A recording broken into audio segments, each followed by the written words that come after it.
Welcome back to Free Thinking Express. We have another video. This time is natural law. You have to be able to see how everything is connected. Everything comes together. Once you see that everything is connected and it all comes together, see how to move and operate in this world. There's two worlds you're operating in unknowingly. So let's dive more into it. Peace, peace, peace to the gods, peace to the gods. Yusef L here. What a wonderful Sunday afternoon, everyone. Peace, peace, peace. Got a good show lined up for you today. We are going to have an interesting discussion today. We're going to get into a discussion about religion, esoteric principles, God, and of course, what is freedom? What is freedom? I remember I was in college. I was in a college class. If you look right behind them,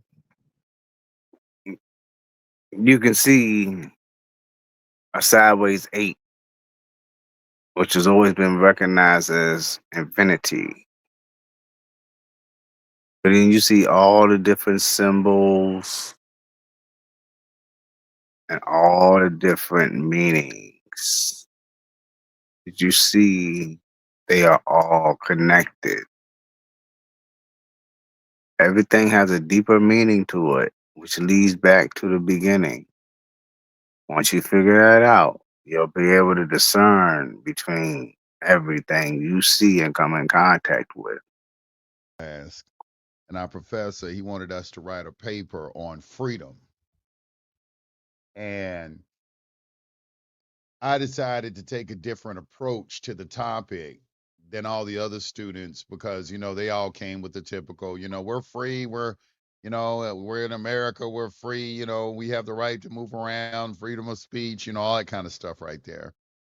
And I didn't approach the subject from that vantage point because I understood on a deeper level of exactly what freedom is. And that was freedom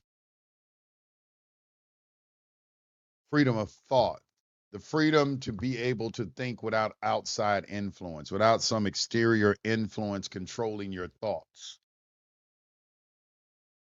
That right there is what would make you a god.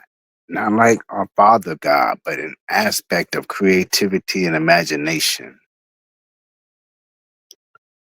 You are a God. The Bible even tells you that. Jesus even reiterates it. So when you look at all of this stuff, you must begin to understand. A lot of the stuff it may go over your head. Go back and watch it again. Pick up a book and read about it. All of the stuff is hidden in the books.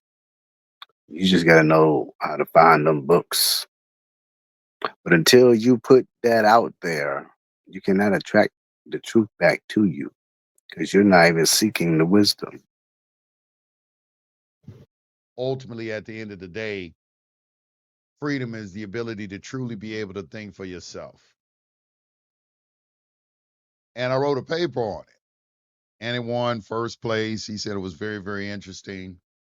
Um, and today I'm going to kind of talk about that a little bit today.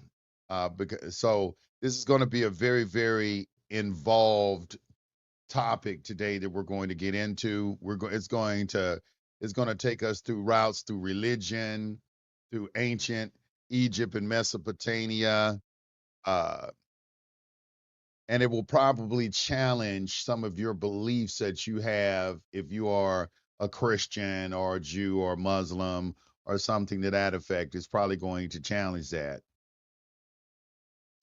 Let me first say, first and foremost, um, I don't consider myself to be a religious person, meaning that I'm not an adherent to um, any of the three mainstream religions, though I respect all of them. I respect all of them. I don't have any disrespect for Christians. I don't have any disrespect for Muslims. And I don't have any disrespect for Judaism.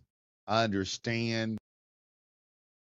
Now, those three that he just named, along with the other religions, they're all telling you the same thing in a different way, shape, form, of or different aspect.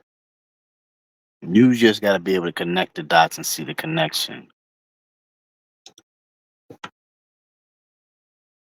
The source of all of those religions. I can clearly see um, the truth that each of those religions contain in them, but I also can see how a lot of information has been twisted or been misinterpreted, mistranslated, mistransliterated.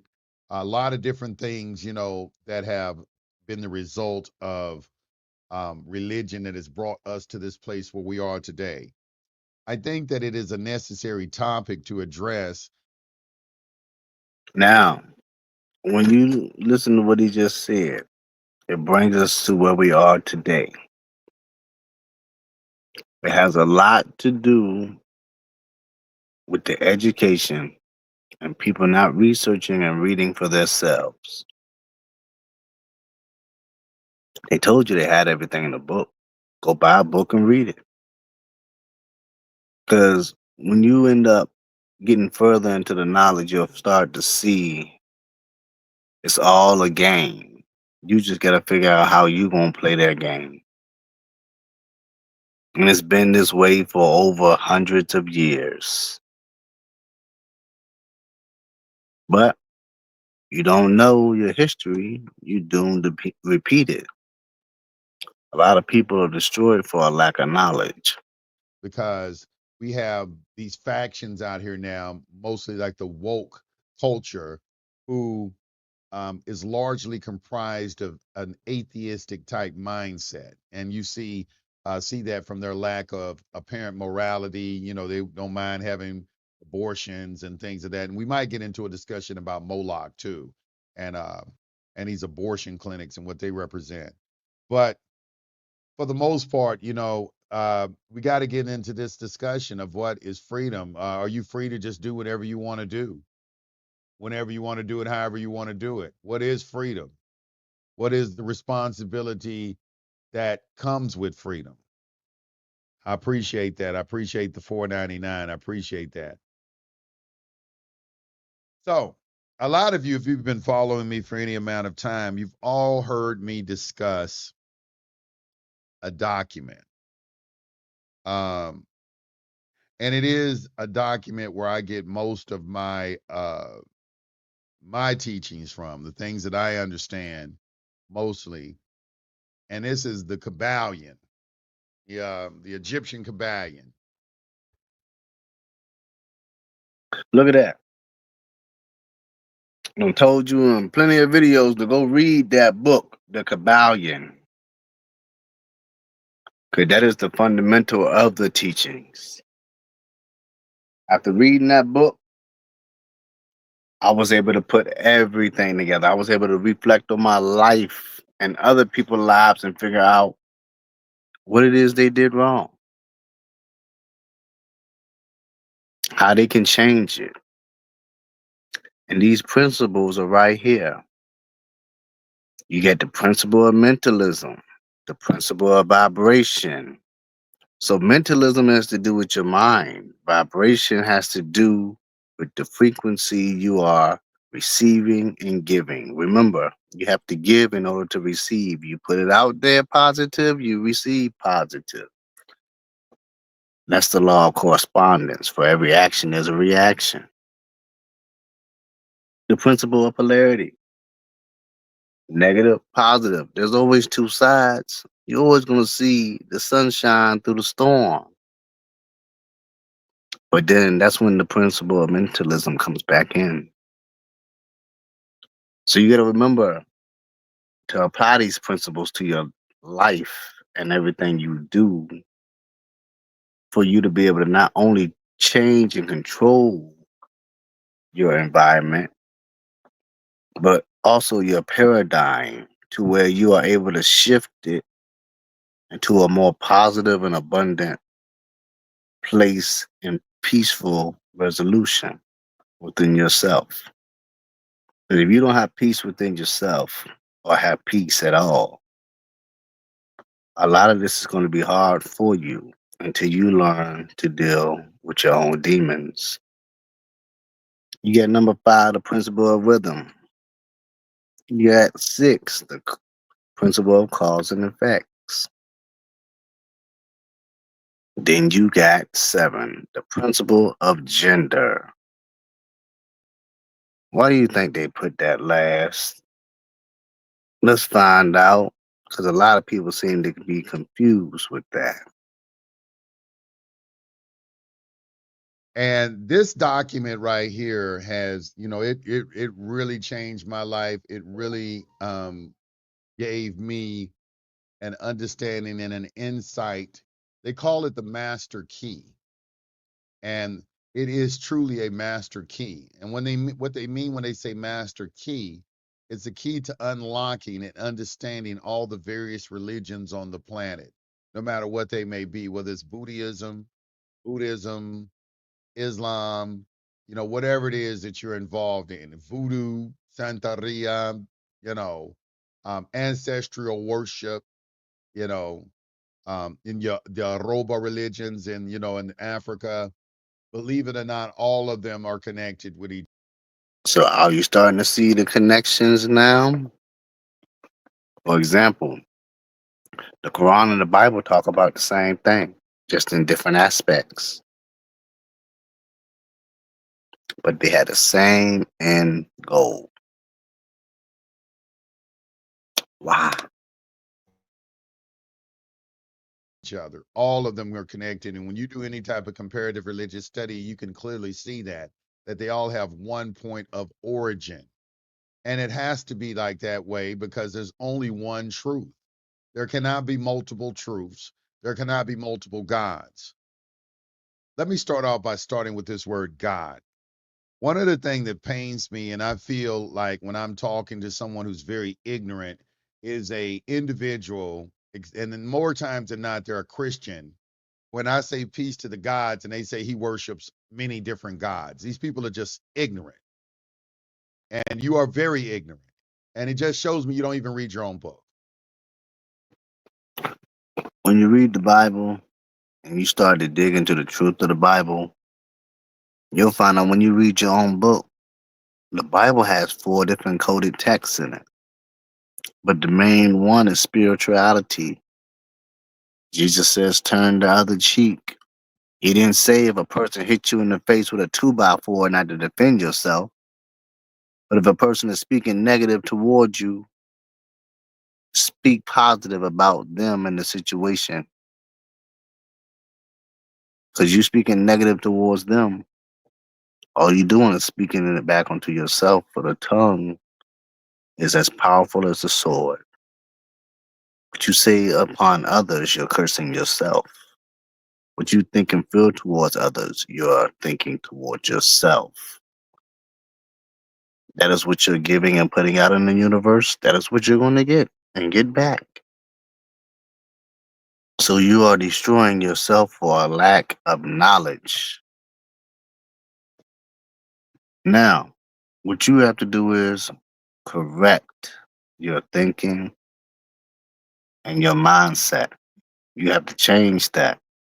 That's what's going to make the difference between today and tomorrow. You either going to wake up, keep doing the same thing if it's insanity, expecting a change, or you're going to take this information and apply it to your life and make a change.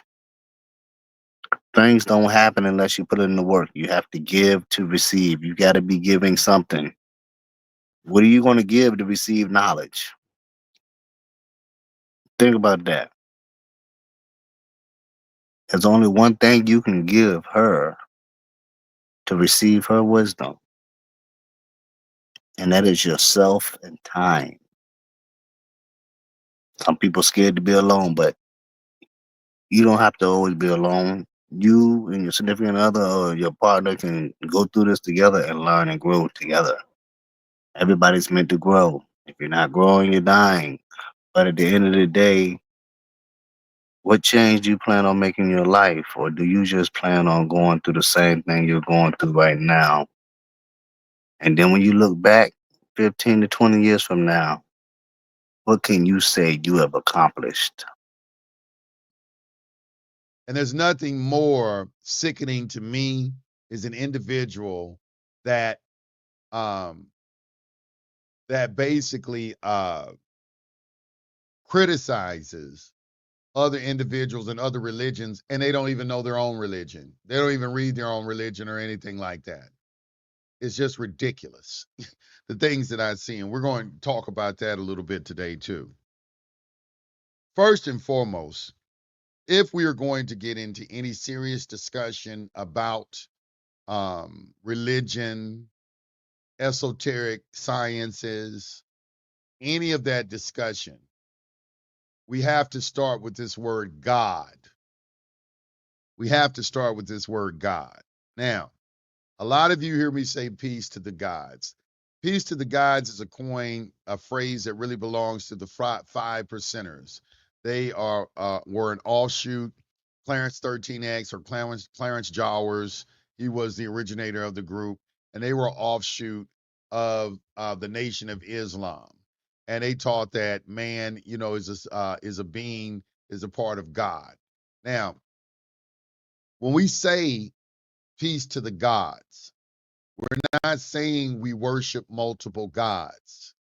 Please stop with the stupidity, all right? Because you just sound stupid, all right? We're not saying we are the creator of the boundless universe. Please stop saying that. You sound stupid and idiotic. I'm too much of an intelligent man to think that. And it would seem that you would be as well. But for some reason, people are lacking in the area of reason. When we say peace to the gods, we are giving credence to verses that are in the Bible. These verses are, you can start with Genesis 3:22. Let's look at Genesis 3:22 because this God thing has a lot of its origin right there in Genesis 3:22. Genesis 3:22, a lot of stuff jumped off from that particular verse. That particular verse. We got to start here with Genesis chapter 3 today. And I know a lot of you go to church and you don't ever read the Bible because you go to church, they're not going to read the Bible to you. They're going to give you a motivational speech. And probably To be honest with you, if anybody ever get a chance to go to their pastor, and they always keep teaching from Paul, so then he's right. They're not really going to tell you. But if you ever get a chance to go to your pastor, ask them, why did Paul say Jesus was a stumbling block in the Bible? A stumbling block is something that is to trip you up or mislead you. Because if someone's been a stumbling block in your path, they're misleading you and misguiding you. When it's an object, it trips you up and you fall to the ground. So it's just, why would Paul say Jesus is misguiding and being a stumbling block? But when you look down into it, you find out that was added along with a bunch of other stuff. But they won't tell you that. The moment you think about Jesus being a stumbling block, it starts to crumble the world of where does salvation come in. Malachi 3:6, God does not change. So if our Father, the Creator, did not change then, during that time, or when Jesus was born, or now, Let me ask you this question. If God says you have keyword everlasting, which means forever, salvation.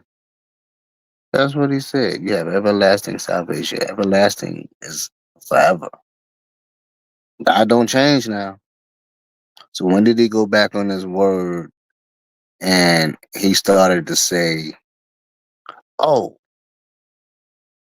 before what I said, we're gonna make a new testament, it's gonna be a new salvation. We're gonna use the one and only begotten son. So you gotta start thinking and questioning these things. And don't just get halfway through and stop reading and jump somewhere else. Go through the whole Bible. Go through the other books of the Bible, the ones they don't really let you see. Go through the Ethiopian Bible. There's a lot of stuff that you, well, let's put it this way. You can see what's happening today using the Bible. You can see what happened in the past using the Bible. You can see how each war will happen and start and end using the Bible. You can see all spirituality using the Bible. So you got all these different coded texts in here. But unless you're able to see the connections, you won't understand it all. And then the thing is, it all goes so deep with rabbit holes. Some people get lost or either just give up all along the path that they on. You might have passed them. Who knows? But the thing is, this is not for the weak. This is not for the strong. This is for those who are actually seeking truth and trying to get her wisdom.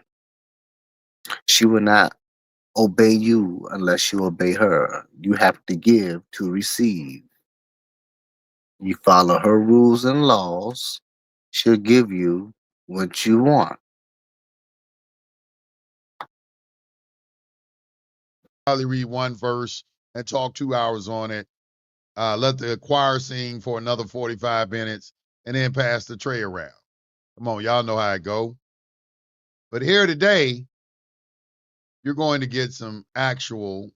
I might let y'all call in too, and when it's over, and you can tell me how much you didn't like what I'm talking about. You're going to get some actual. Okay, I'm back. I'm back. All right. So what we're going to do.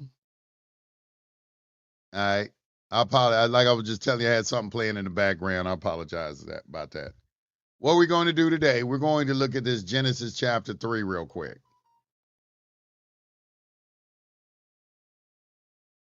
And I apologize for that, for the noise that just occurred.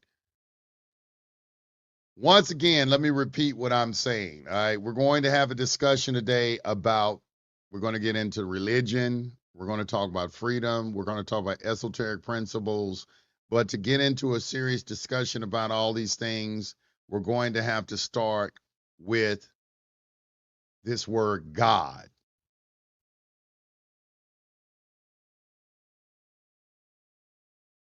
Okay, the word God.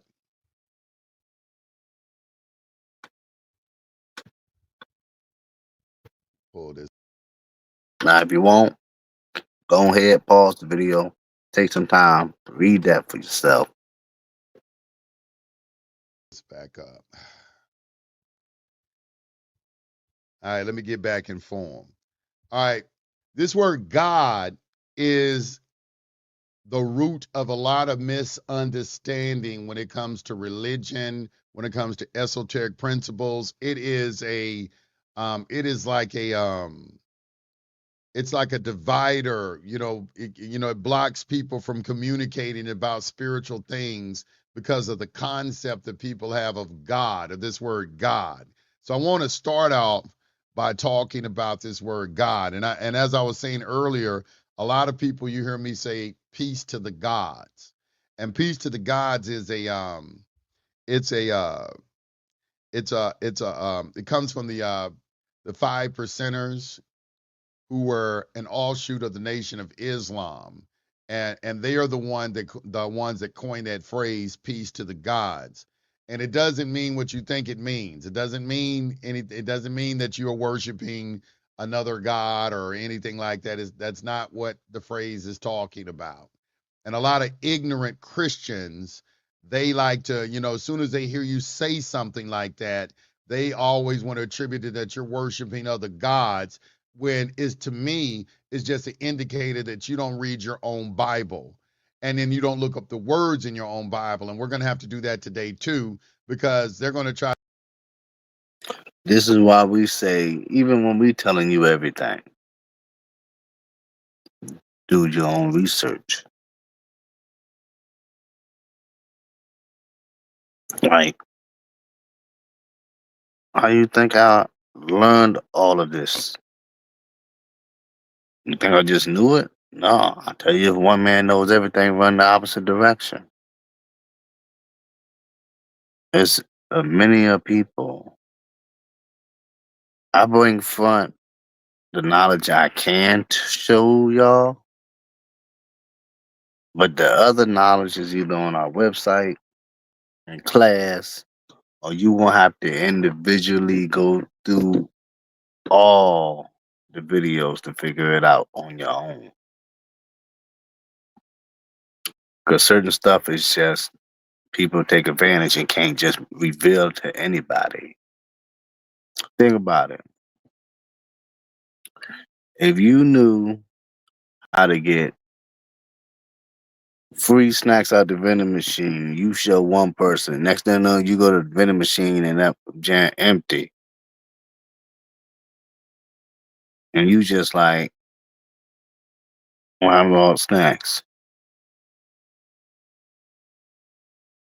You cast your pearls to swine. You gave your knowledge and intellect to people that did not treasure, care, nor did they even value any of it. So how much time of your life you just lost? So it's like the research that has been gained through all of us and that we have gathered is not just, how can I say, it's not just the beginning. It's the surface. But you gotta realize how deep all of this was and how connected it all is. A lot of people know how connected it all is, but don't see all the different aspects of how to connect it. You gotta realize, like I said, this is a game. And even though it is a game, you must know the rules to play. If you don't know the rules, it's like, how can I explain? It's like Monopoly and you stuck in jail, but you keep trying to roll some snake eyes instead of paying your money to get out of jail.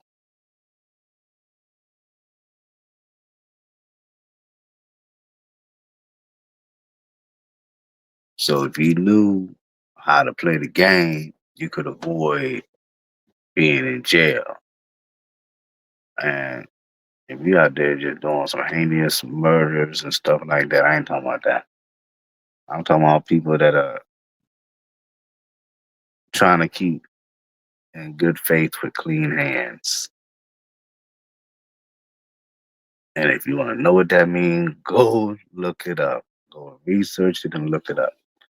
Not going to tell you what it is.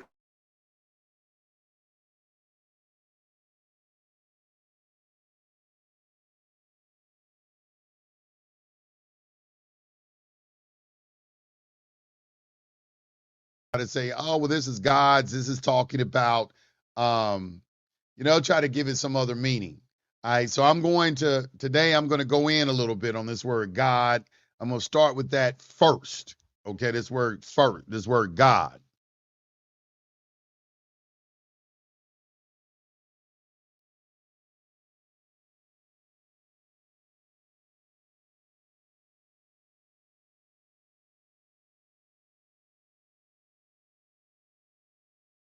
He said, if the audio isn't freaking out.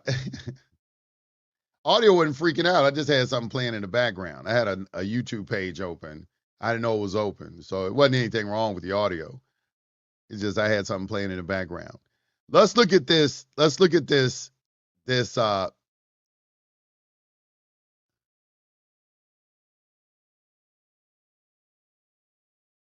at this real quick. I want to read you this. I want y'all to look at, I want you to scrutinize this Genesis chapter 3, this story that you've been given of Eve. She's in the garden talking to the snake. She's talking to a snake now. The snake, who everybody wants to say is Satan the devil, though nowhere in here is he called Satan or anything like that in this story. It's not called Satan, but they want to say that this is the devil. This is what they tell you, that the devil took the form of a snake, or he talked to a snake, or he took in the body of a snake and deceived Eve. That's the story you've been given. Let's really look at this story today and let's see if that is the case. Now, this word serpent in the Hebrew is the word nakash. And we're going to look into the meaning of that word as well, or what that word means, the word nakash, because it's been translated to mean serpent. But let's look at it real quick. It says, And you see that? This is the importance of reading and doing your own research. Even if I tell you, even if we tell you, even if he tell you, even if someone else tell you. Go do your own research and see and read for yourself. You never know. One of these two things may happen. Well, three, now that I just thought about it. And the first one is the worst one. Nothing happens, which means your brain just ain't clicking. You gotta get it to clicking. You gotta get some brain tests or some brain games to test. When I say brain test, I don't mean going to the doctor. I mean, like, you gotta do some fundamental things with your brain to make your brain build the muscle. Also, when it comes down to it, is number two. You go and do the research and you fall down a rabbit hole, but it leads you to a lot more information, which happened to many of us. And number three is you go and learn something from your own research, but now you actually found a passion in it or within yourself, or it resonated with you somehow. And it gave you a new drive that was so abundant and full of positivity. But you never know if you can change your life until you go research. It's better to live in truth than a lie, is it not? now the serpent was more subtle than any beast of the field which the Lord God had made. Let me blow it up a little bit.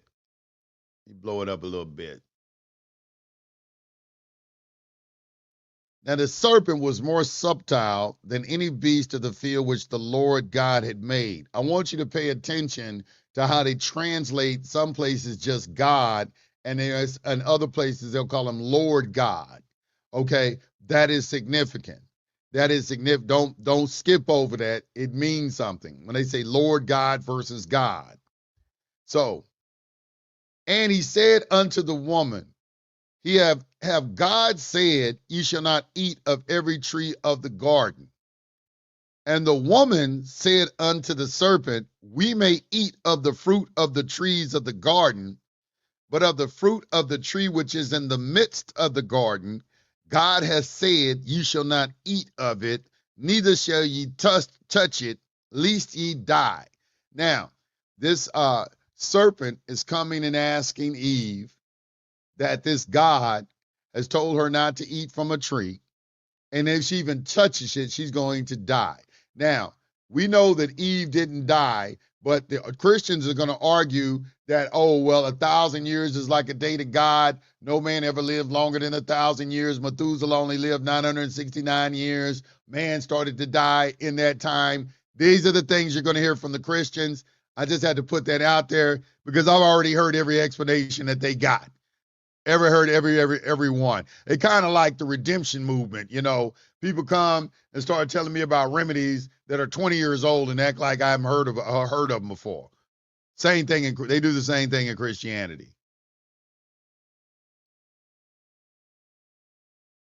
It says $10. The Greek surgeon is supposed to be not God in the religious sense. You are part of God and you are God. What Yusef is talking about is the force, the source, the creator of all. Well, yeah, we're going to get to that. But right now, we're going to look at this concept of God right here. This concept of God right here. We're looking at this first.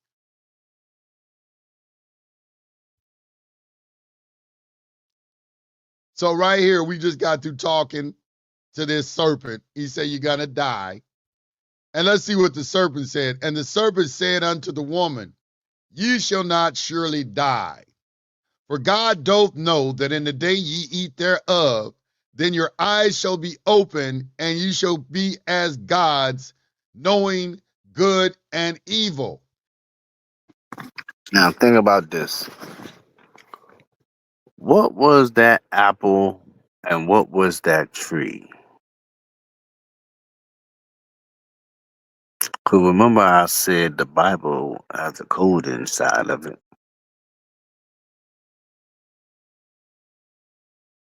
Was that tree possibly another person passing on knowledge, which was the apple to Eve, and she went and passed on that knowledge to Adam? You may find that out when you get too deep into it, but who knows? Many don't don't really go that deep, but for those who do, you find out much more after that too. It's all connected. It's all a game. But how do you want to live? In truth or as a lie? Now, somebody's lying. The serpent just called God a lie. Will everybody agree with that?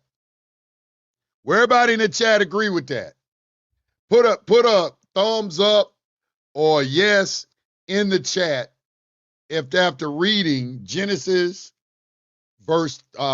chapter 3 verse 5, where the serpent tells Eve that she will not surely die after God told her that she will, is the serpent lying or calling God a lie? Somebody had to be lying. Either God is lying or the serpent is lying. And it looks and appears to me that this devil, who is the father of the lie, because that's what you say Satan is, the devil is a liar, just told Eve that she will not surely die. He just called God a liar. Is that not what just happened? All right, let's keep going. I just got to be sure I'm reading this correctly, because this snake just called God a lie. What is this thing right here? Okay. So we're going to go to verse 6. And when the woman saw that the tree was good for food, and that it was pleasant to the eyes, and a tree to be desired to make one wise, she took the fruit thereof and did. Now, who is this person?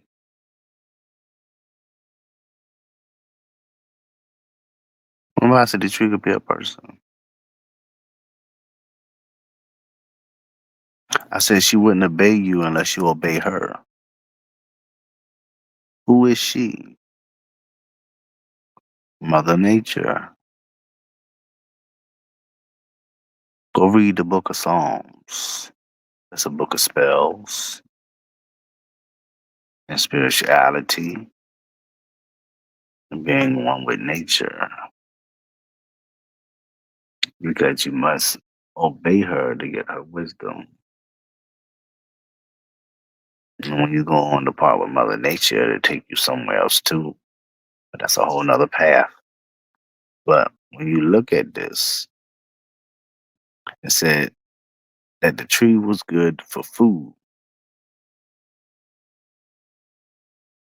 not the apple. The tree was good for food. So,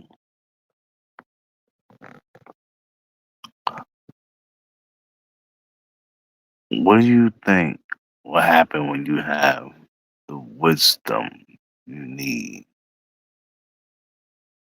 that is pleasant, not to the flesh, but to the spirit and the soul? Remember in the Bible, it talks about the flesh doesn't live off of bread and water alone. That means there's a spirit, but what does that spirit feed off of? What do most people seek and feed off of? Knowledge. It was pleasant to the eyes. Why was it pleasant? Who eyes doesn't get big or surprised when they just gain some type of insight or wisdom or knowledge? How many times you didn't think about it like that, but someone showed you a different way to think about it? It's more than one way to skin a cat, which means there's always more than one way to do something. Just because it didn't work just means you ain't doing it and approaching it the right way. Did eat and gave also unto her husband with her, and he did eat. So now we got something going on right here. We got a man following a woman, a man following a woman, which always leads to problems because women are not the leaders. They try to make you think they the leaders. They come up with all kind of things. We living in a patriarchy. Oh, men used to live under woman in a matriarchy. I study history all the time. I see no evidence anywhere on planet Earth where men in any significant numbers ever followed a woman. Throughout history and my history, African history. I'm not talking about European history. I just left Egypt. Now, I will say this.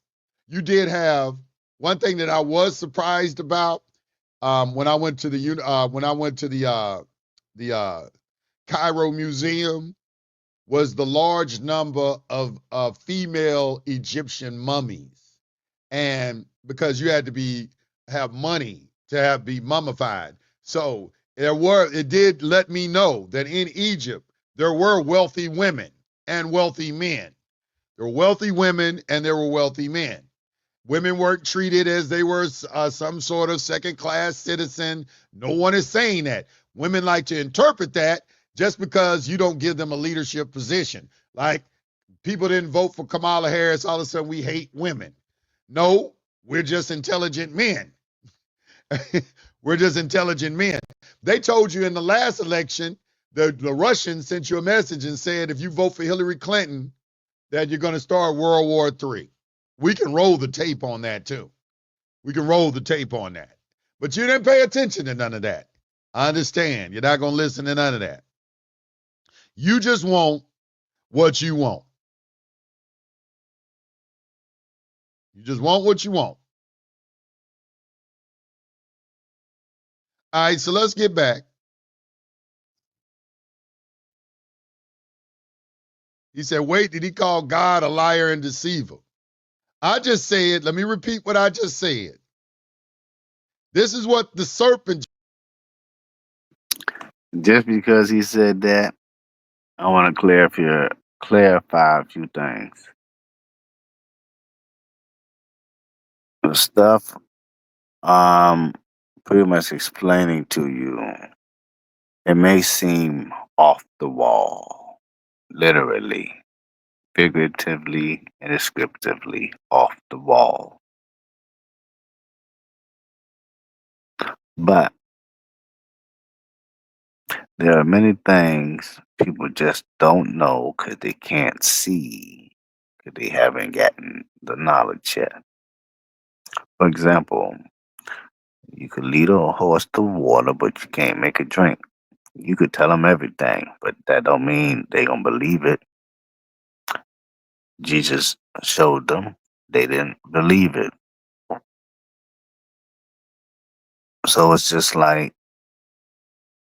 they have to see for themselves. If not, oh well.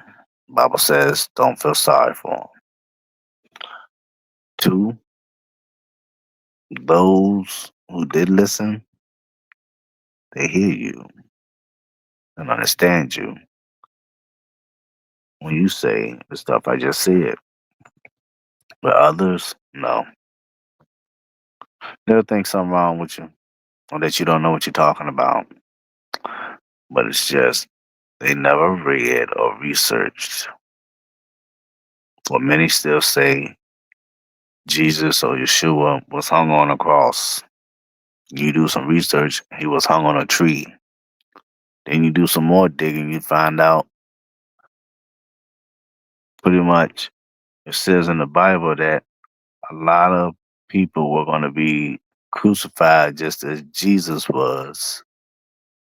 And then you look, let's see, Jesus is on a tree being hanged. He wasn't crucified on a cross. And then you find out, oh, all these lynchings were happening by a tree. So where did the 3 days come in at? That's when the other codex came in with the spirituality, the numbers, the different. I'm gonna let you figure it out. Just read and research. I ain't telling you everything. Just said, for God don't know that in the day he said, you shall not surely die. This is what the woman said in 3, that God told her not to touch the tree because she will die. And the serpent said, you will not die. He said, God doth know that in the day that you eat thereof, your eyes shall be open and you shall be as God, knowing good and evil. You shall be gods. Now, I want you to look at this word right here, gods, and this word God right here. Now, we're going to get a Strong's Concordance. Strong's.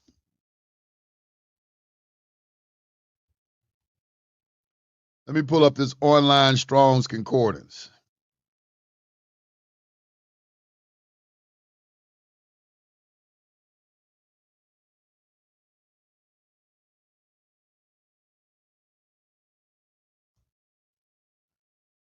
All right, let me see if I can pull it up on here for you. All right, you can. Okay, now, this is a Strong's Concordance. This will tell you the words that are in Hebrew because, you know, the Bible wasn't written in English. So if you really want to know the truth about the Bible, you got to look at it in its original language, which a lot of you don't subscribe to. So I just pulled up the word God, and every verse in the Bible that uses the word God.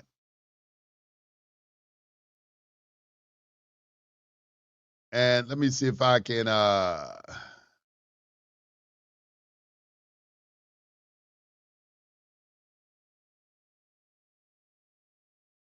me see if I can get it. Tools.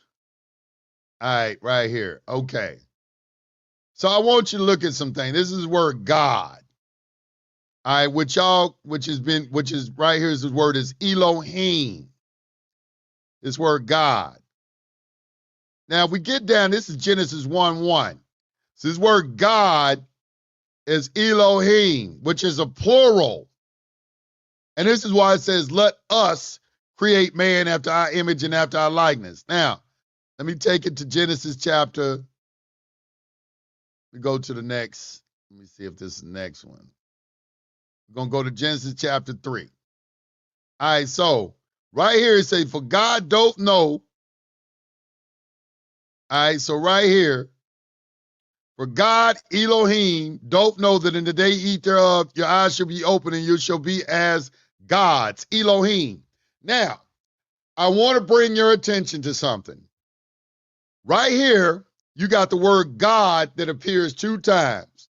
One of the times it appears in all with a capital letter, and the next time it appears in a lowercase letter. Right here, for God, capital letter, don't know that in the day you eat thereof, then your eyes shall be open and you shall be as gods. Now, when I'm bringing your attention to this, when you look at this in Hebrew, it is the exact same word. Because in Hebrew, there are no capital letters. Just like in Arabic, there are no capital letters. None of the Semitic languages have capital letters. Capital letters is an invention that they made with English. So, but when you look at this word in Hebrew, the same word that is a plural, they got gods in plural, and they translate it as Elohim, and God singular, and when you look at it, it's Elohim. Let's look at it again. It's the same word. Let's look at this word again. So right here for God, Elohim, don't know that in the day, it's all Hebrew, you eat thereof, then your eyes shall be open and you shall be as gods, Elohim. Same word. Same word. Why did they translate this differently in English? Why did they take it from a plural when you had a yod and a meme? This goes back to what I was mentioning before of go look and find out where did the English language come from? Because all the other languages existed before it. The English language was last. So to confuse you, use double conundrums or either double negatives or either a way to get it to where it seems more current and better than what it was. Because if not, you're going to sit there and be reading and reading and reading. And when you do that, you may get through a whole chapter and not even comprehend or understand that you just read. That's why they say you got to read 7 times the same book, and you'll learn something new every single time. So it's up to you what you do, but you got to make the difference in your life, and you have to be willing to do the work and research. People aren't even going to tell you so much. It ain't going to be like everything's going to be for free. That's not how it's going to work. You want it to be for free, you got to put in the work and time like everybody else do. But it's just you got to be able to research this stuff when you go back and see it, and you just start looking at what's happening and stuff that used to happen. And it just you look, it's just some of y'all don't even know you got 2 popes. And look, there's another thing y'all might think I'm saying something crazy right now. 2 popes, what? Yeah, you got 2 popes. Wars is about family. You'll figure that out later, hopefully. On to the end of a word, it denotes a plural extension. And I know you got some people out there that speak Hebrew right now. Zachariah Sitchin asked y'all this question in class, and you told him to shut up.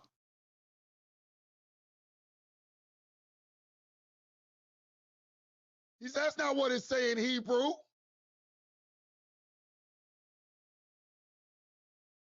Hold on, let me go to the. This is the main reason why you need to do your own research. But there may be things you may find where someone else might have not either found it or did enough deep discovery. You may find out they were wrong. Let me go to the chat. Let me go to the chat. Let me pause real quick and go to the chat because I know some people are getting upset.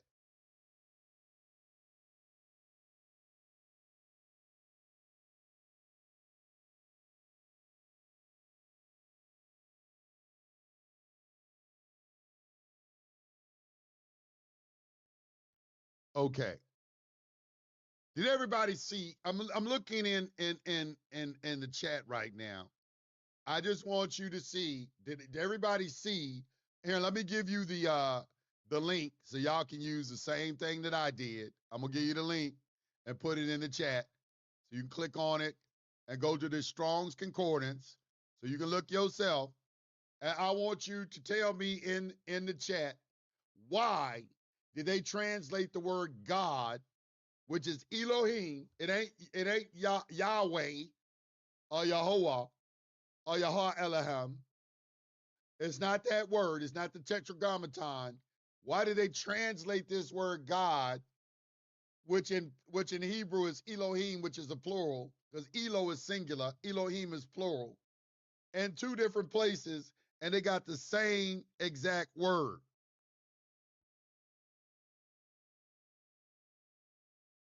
It doesn't matter if it was translated from 5,000 Greek manuscripts. You can read this in any translation from Hebrew, and it's going to be the same thing.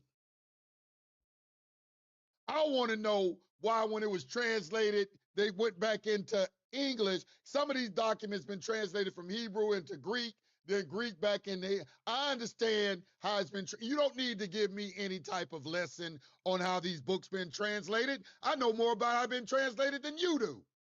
I'm asking you a specific question, something you can see with your eyes right now. Why is it in Hebrew something different than it's in English? And why they making a distinction? Because y'all like to do this capital G bull or this lowercase g, little g, when in Hebrew there's no distinction. There's the link. My people gonna be educated. The people that follow me are gonna be educated. You're not gonna walk around in ignorance because the preachers are never gonna tell you this. I want to know why they translated this from Hebrew into English two different ways, when in Hebrew it's the same word, it's a plural, meaning more than one. This is for all you people saying, I worship many gods. We're going to get to the truth today.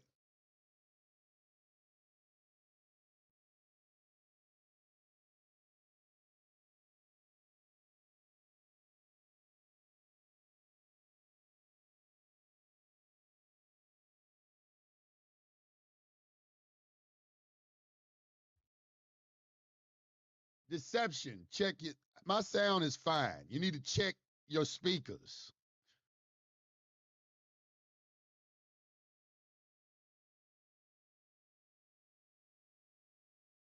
You coming in all late. You need to restart the video over because you behind.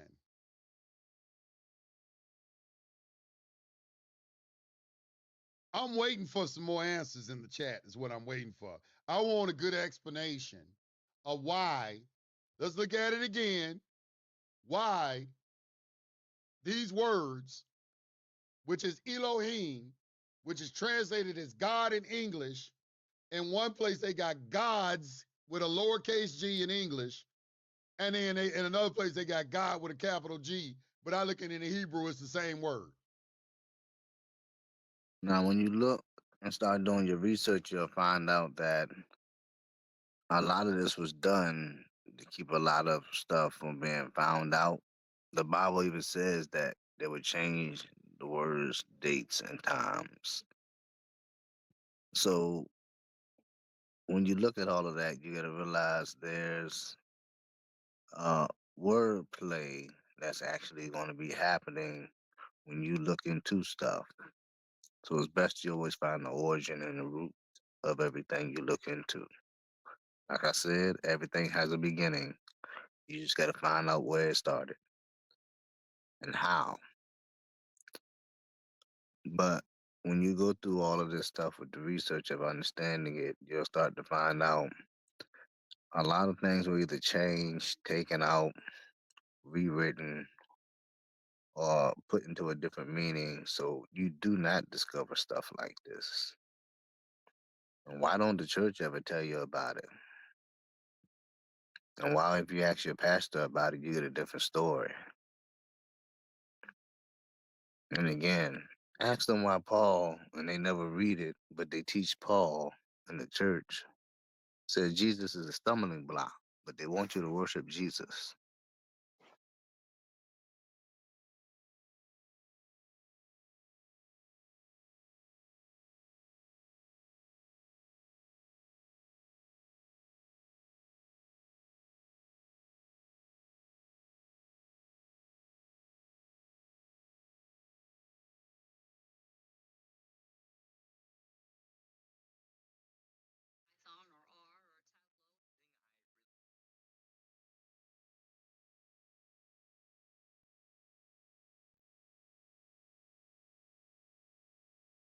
To die, the death is the death of the soul. Death of the soul means condemnation. See, they just make up shit.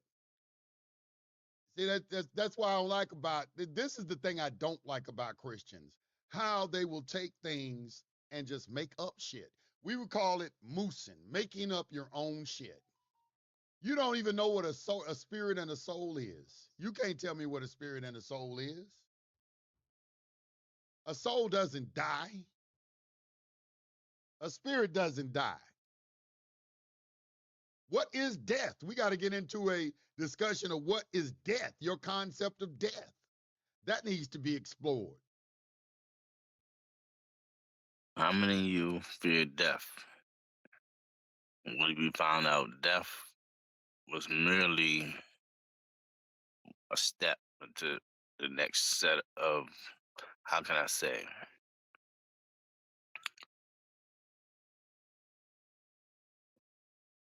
not like a shift, but paradigm through the world of energy?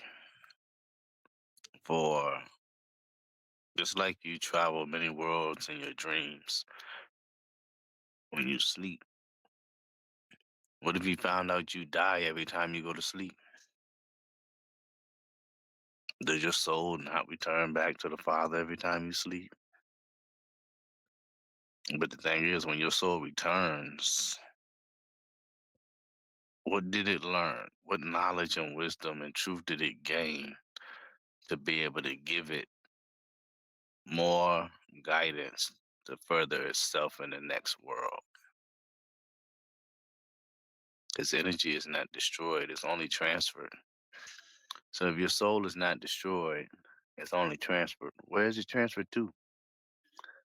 And what happens with the knowledge that you have? Do you lose it?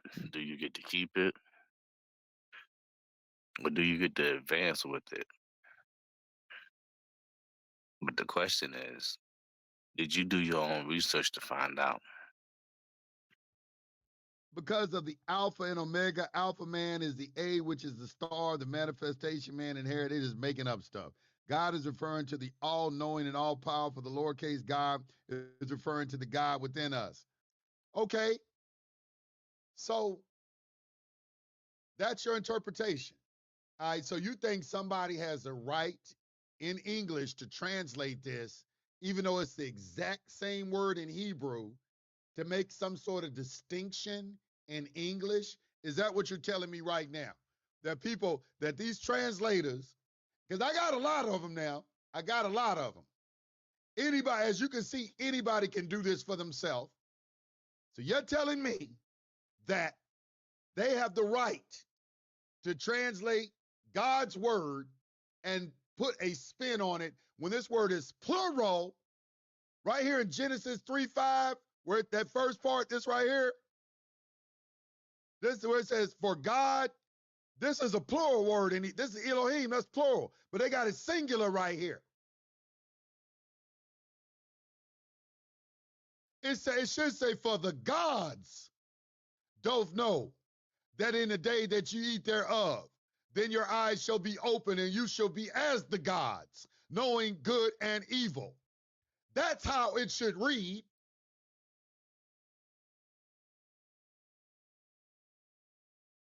Let me go back over here.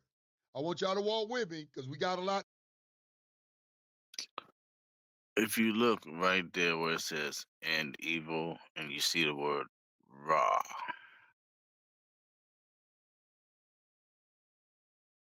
makes you kind of wonder about Amen Ra, men in the Bible. So it's like you put that together. How did Amen Ra end up being part of the one speaking in the Bible? Dig into that. To discuss today. We got to address this word God first. The word God, where does this word God come from? This word God,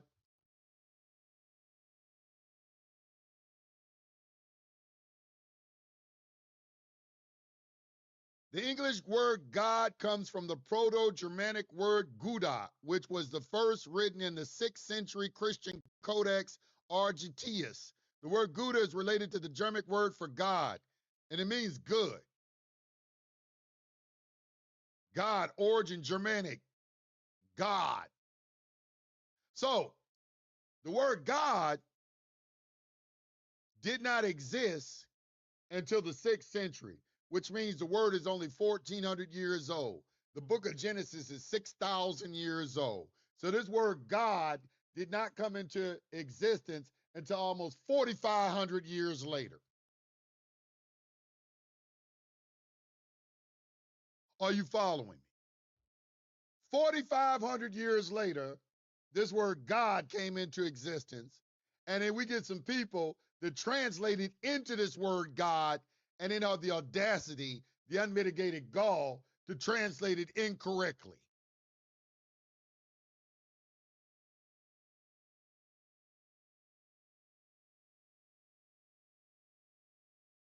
No, it's not Adam and Eve singing. He called their name Adama. Adama is of the red dust of the ground.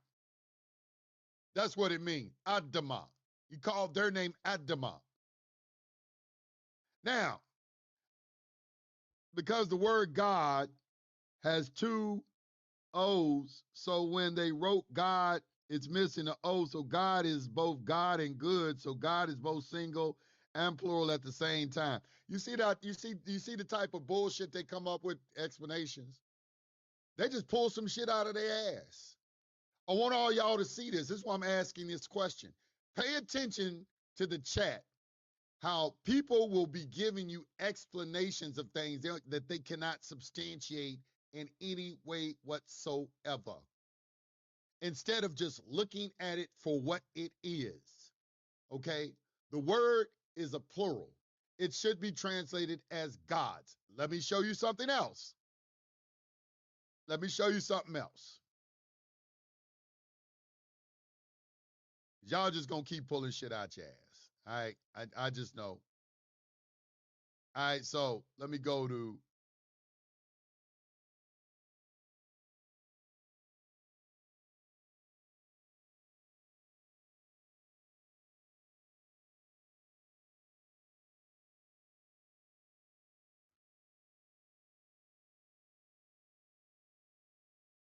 I'm gonna go to Psalms 82.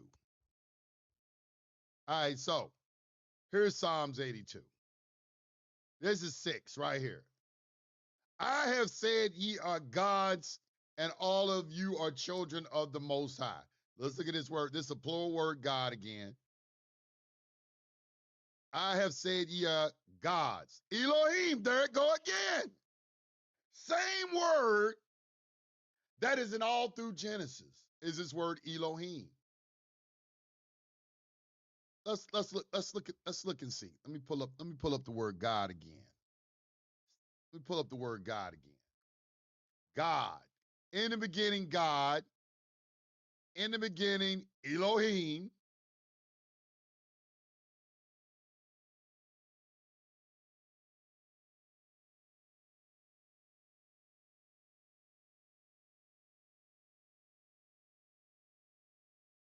right here. And God said, let there be light. Elohim. And God saw the light. Elohim. This word Elo, I don't even know why y'all be saying Yahweh and all of that, because the word that is in here is Elohim. But y'all keep saying Yahweh, Yehovah, Yahweh this way, Yahweh this way. The word that is being used all through Genesis is the word Elohim. Now, let me go back to the chat. Okay, thus far, have I lied to you in anything that I've said? Let's see. He doesn't hate Christians. Okay, now this is the next thing. When you start telling the truth, the Antichrist will start saying stuff like you hate Christians. These are the devils that Jesus warned you about in Matthew chapter 24, verse 5, where it says, many will come to me saying, I am Christ, and deceive many. These are the people that say that he talked about. He says, these people honor me with their lips, but their hearts are far from me. They hate the truth. You cannot look at the fact that they have the word Christian in their name. We have to expose these people because they are liars. And this is who they are talking about. Because I'm sitting there showing you with your own two eyes, and they will start to say, well, he don't like Christians. No, what you need to be doing is asking your damn preacher why he ain't on Sunday showing you what I'm showing you right here, right now.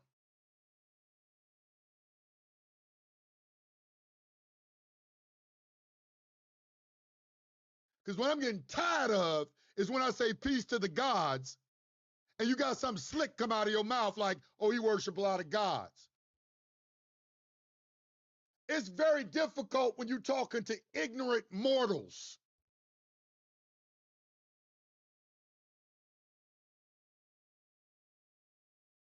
So I have to show you this, and I have to show it to the world, because so you can't deceive everybody, because we all got our sin. Anybody can go to a Strong's Concordance and look up every word that is God and see how it's translated in the Bible from Hebrew. And you'd be like, well, this is not what they told me.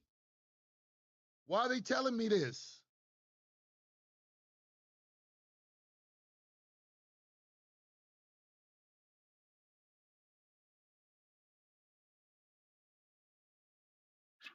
A lot of the stuff they're not meant to tell you, they can't tell you. You'll find out when you dig deep into how churches are created and how they get their money. In order for them to keep getting their money or tax-free exemption, a lot of them are not allowed to open their mouths or speak about certain things. So let's get back to this. Let's go back and read Genesis chapter 3 again, another way. Let's go back to Genesis chapter 3. Let's see, do this make any sense now? Let's read it like this and see, do it sound better? Okay, does this sound better? Now the Nakash, the whisperer, was more subtle than any beast of the field that Yahweh Elohim had made. And he said, and that means, oh, he is of the Elohim, in which, oh, he who is of the Elohim had made. And he said unto the woman, has Elohim said, you shall not eat of every tree of the garden? And the woman said unto the serpent, we may eat of the trees of the garden, but of the fruit of the tree, which is in the midst of the garden, Elohim has said, you shall not eat of it, neither shall you touch it, lest ye die. And the serpent said unto the woman, you shall not surely die, for Elohim doth know that in the day that ye eat thereof, your eyes shall be open, and you shall be as the Elohim, knowing good and evil. Doesn't that make more sense?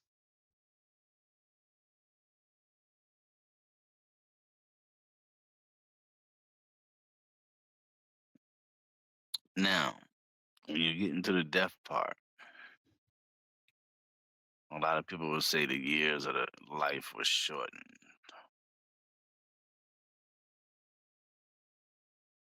But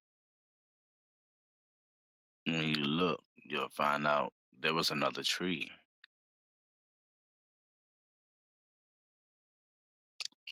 What was that other tree?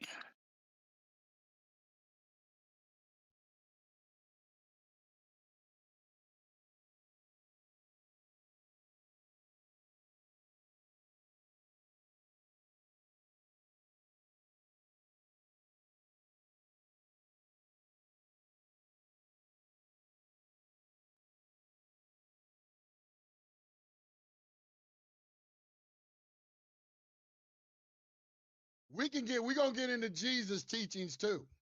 Let's go and see Jesus' teachings real quick. Somebody said, let's see what Jesus had to say about it. I want y'all to watch the chat for the Antichrist. I want y'all to keep your eyes on the chat. Keep your eyes on the chat. Watch them. Watch these snakes start to come out. Let's go to John chapter 10.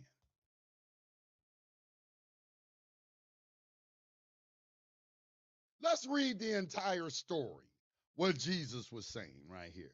Let's read this because it's an interesting story. Very interesting story.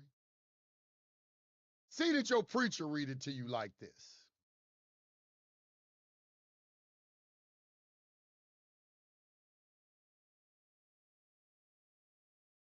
So we're going to start at 30.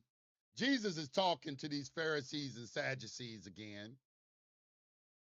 Those he said, I know the blasphemy of those who call themselves Jews who are not. They the synagogues of Satan. This is St. John chapter 8:44 when he was talking and saying that they are descendants from Abraham. And he said, if you were descended from Abraham, you would know the words of Abraham because I came from Abraham. I came from God. But let's look right here. He said, I and the Father are one.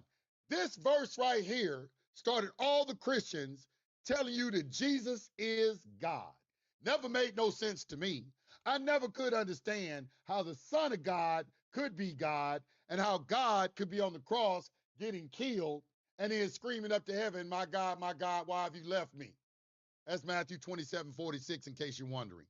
That was plagiarized from Psalms chapter 22, verse 1.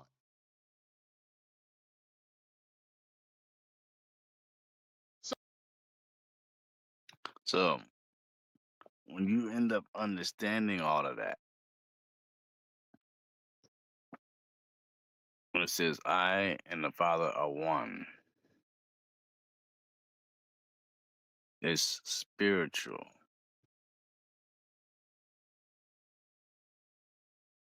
It's not physical or mental, like you are the one and only omnipresent creator. It's more of you are God. Your father said you was a God. You have the power to create and control your own paradigm, your own environment. You control what you put in your temple, around your temple.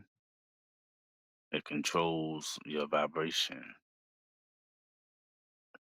The lower vibration, the more you follow the devil. The higher the vibration, the more you are of your father God.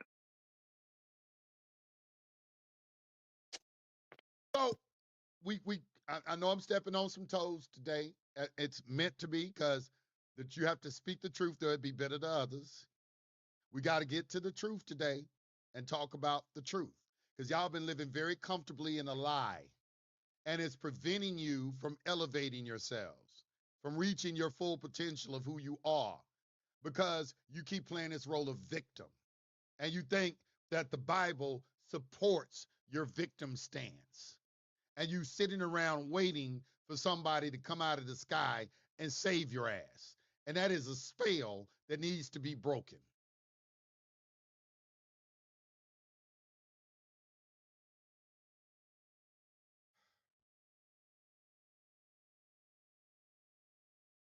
So let's read what Jesus said. I and the Father are one. Then the Jews took up stones again to stone him for saying that. And Jesus answered them, many good works have I shown you from my Father. For which of those works do you stone me? The Jews answered him, saying, for a good work we stone thee not, but for blasphemy.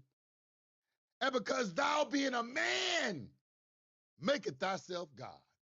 This is what these demons do in the chat. They are like them. When you start calling yourself God, they want to pick up stones and start stoning you. What, you, Yusef, you worship many gods? Because they have no understanding.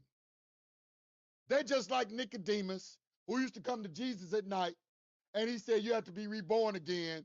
And this fool said, what, I got to go back up in my mama's stomach and be born again? He said, fool, are you not the leaders of men?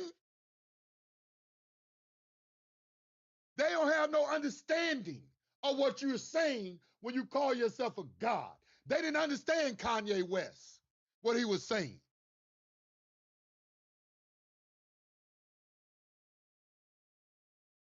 Let's look and see what. I doubt y'all understand half of the stuff I'm telling y'all now. This is why I be telling y'all to go research. So the thing is, I can point you in the right direction and give you all the water. I can't force you to drink it. Jesus, the man they claim they follow. Remember Matthew 24:5. Many shall come in my name saying I'm Christ and deceive many. The first people Jesus told you to watch out for is people coming in his name. He didn't say nothing about Muslims. He didn't say nothing about Jews. He didn't say nothing about Hindus. He didn't say nothing about no New Age belief people. First people he told you to watch out for is them ones coming in my name. They're going to be the most deceptive.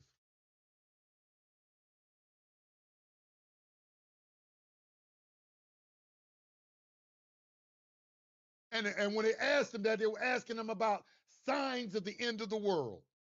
Because that's what Matthew chapter 24 is Jesus talking about the end of an age.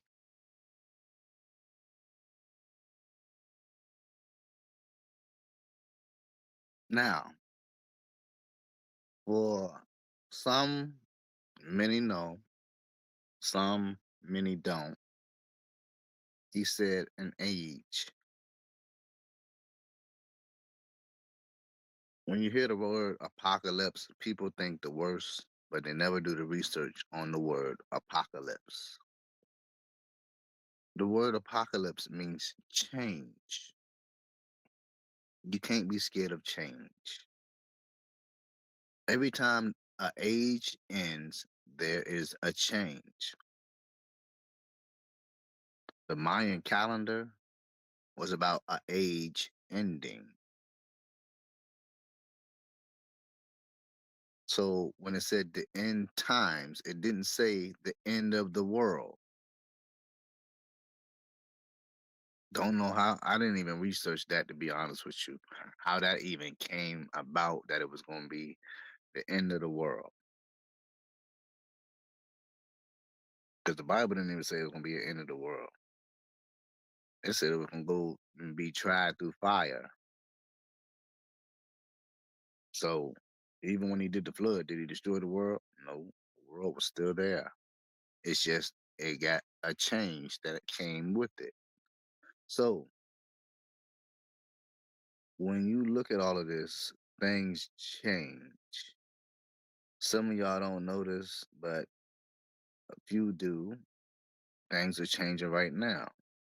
If you see Africa splitting in half, you go look at the US and South America, and then you go look at Australia, you see in the last 100 years, they have been slightly shifting and moving on tectonic plates. It makes you wonder where that 2025 map came from, where they was talking about all of this stuff gonna be underwater and flooded. You see how. But when you look, we're shifting towards the west. Well, if you're on that side of the world, the east. But when you look at all of that, it's all a change. That's all it is. And the thing is, you gotta change. You gotta change with the changing times, or you're gonna get left behind. Adapt and change. So when you see everything that's happening, you are forced to adapt to it, just like our grandparents were.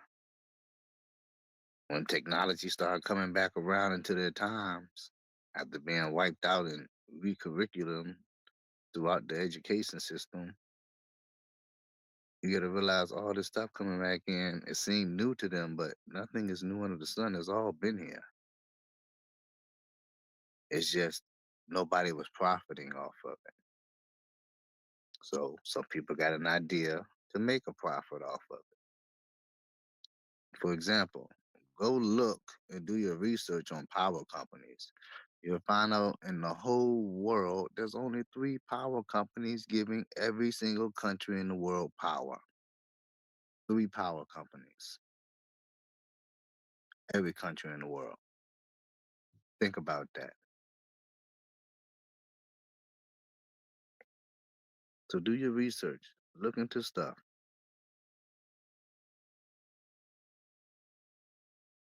So these Pharisees and Sadducees are picking up a stone to stone Isa ibn Maryam, Yeshua, Jesus. They're going to stone him because he say he and the Father is one. And they say, you are speaking blasphemy when you say that you are God. Jesus answered them, is it not written in your law, I said ye are gods? If he called them gods, unto whom the word of God came, and the scripture cannot be broken. Say ye of him whom the Father have sanctified and sent into the world, thou blasphemest, because I said I am the Son of God. He threw it right back in their face. These are scholars of the law. Wasn't it written in your books, I say ye are gods? It's just right there in the book of Psalms 82:6. You just read it. Also right there in Genesis 3:22. Let's go back to Genesis real quick. Let's finish what the serpent said. Let's finish what the serpent said. For God don't know that in the day you eat thereof, your eyes shall be open, and you shall be as gods, knowing good and evil. And when the woman saw that the tree was good for food, and that it was pleasant to the eyes, and the tree to be desired to make one wise, she took of the fruit thereof, and did eat, and gave also to her husband with her, and he did eat. Ain't that a good thing? She gave her husband, look, we can be gods. We can be like the Elohim. I want my husband and me to be like the Elohim. But she did disobey Elohim because he told her not to eat it. And he had a very good reason why. I'm not trying to make God the devil and the devil God. But I am showing you that it's just like when you tell your children, don't put your hand in that wall socket or don't touch the stove. You'll die. Well, you wouldn't touch the stove and got burnt. You didn't die. But I'm talking to someone with a childlike mind and try to deter them from something that I know that they're not ready to engage in.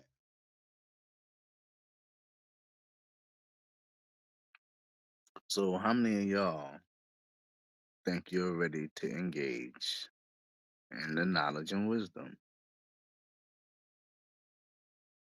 And the eyes of the both of them were open. Okay, right here in 7. If the snake said, for God doth know that in the days ye eat thereof, your eyes shall be open. And then right here in 7, it says, and the eyes of both of them were open. Did the snake lie up until this point? Let me go back to the chat.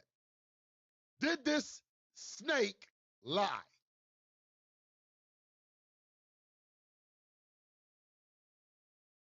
When you get deep in your research, you find out who the snake really is. Did the snake lie?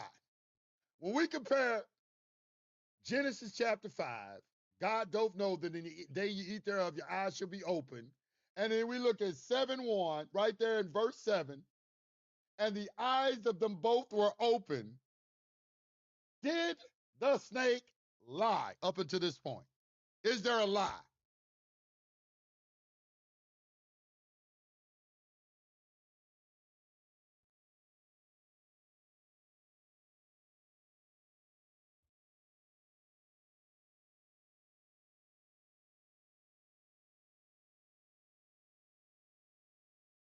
No lie.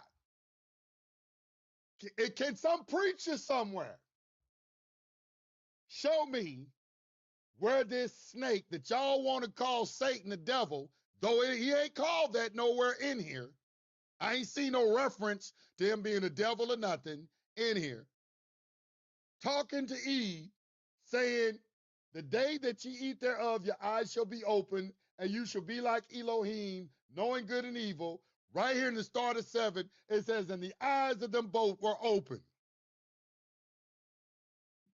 Now, y'all need to understand all of this is mostly allegories.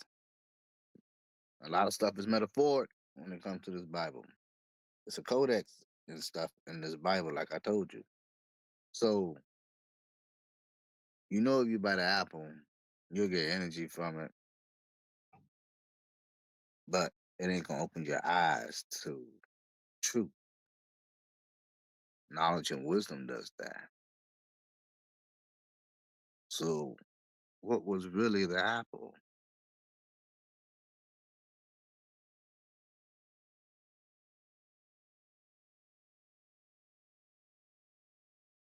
See right here, Mac talking about something. Yeah, gods is talking about angels, celestial beings, the high priest, Yah, has sons, angels. Humans have to be of the 144,000 to be like gods. He just pulled that out his ass. This is what they do. What they believe. We're not going off of no belief right now. We're looking at face value without you interjecting your interpretation or transliteration of something. Everybody here went to grade school. Right now I'm talking to everybody on their 5th and 6th grade level. Okay? That's all we're doing right now. I ain't interested in how you think what it means. We reading on his face value. Is the snake lying? Let's continue. And the eyes of them both were open, and they knew they were naked, and they sewed fig leaves together and made themselves aprons. So all of a sudden they knew they were naked. I don't know where that came from. How all of a sudden was being naked evil? Because they don't know good and evil, so it's being naked evil. That's cryptic right there. And they heard the voice of the Lord God walking in the garden of the cool of the day. So God is walking. He got feet like a man. And they heard the voice of the Elohim walking in the garden in the cool of the day. And Adam and his wife hid themselves from the presence of Elohim amongst the trees of the garden. And the Lord Elohim called unto Adam and said unto who, where are you? Now this is supposed to be the all-knowing, all-powerful, and all-present asking Adam, where is he at? Now, the Christians are going to tell you he's testing Adam. But why would an all-knowing being need to test you? Doesn't he already know? Doesn't God already know when he created you? He created this man over here to go to hell and this man over here to go to heaven. Don't. Now, when you go back and you see Elohim is plural, meaning more than one God, who is this God that he is talking about at 2 feet and was walking and asking questions? The same way you find out who the snake is the same way you find out who he's talking about. But do your research. A lot of stuff we're not just gonna give out free on here. It's on our website. Well, we just give it out directly and point you. But on all these other platforms, we're not doing that. It's just we're gonna show you and direct you for you to do your own research. Because even on our website, we direct you and everything, but you still got to put in the work. Because the thing is, what is the point of someone doing the work for you, but you don't have the knowledge? You're not passing nothing down to the next generation. It defeats the purpose. God already know that? Would any type of admittance that God doesn't know what you're going to do would negate him from having the title of the all-knowing? Let me go to the chat. We got to take this slow.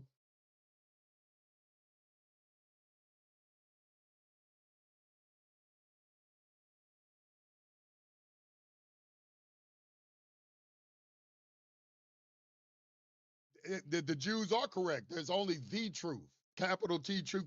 And we're gonna talk about that today. But right now, we have to address these theories, this damn spell that's on everybody. Because you've read that 1,000 times and didn't even see it right in front of your face. Because there's somebody in your ear telling you what to see and what to think. So we're talking about freedom right now. So I'm going to ask you again, are you free, or is your thinking right now being affected by somebody else trying to influence you and tell you what something means or how to think? When you got an intelligence and you can read this and see what itself for your own damn self.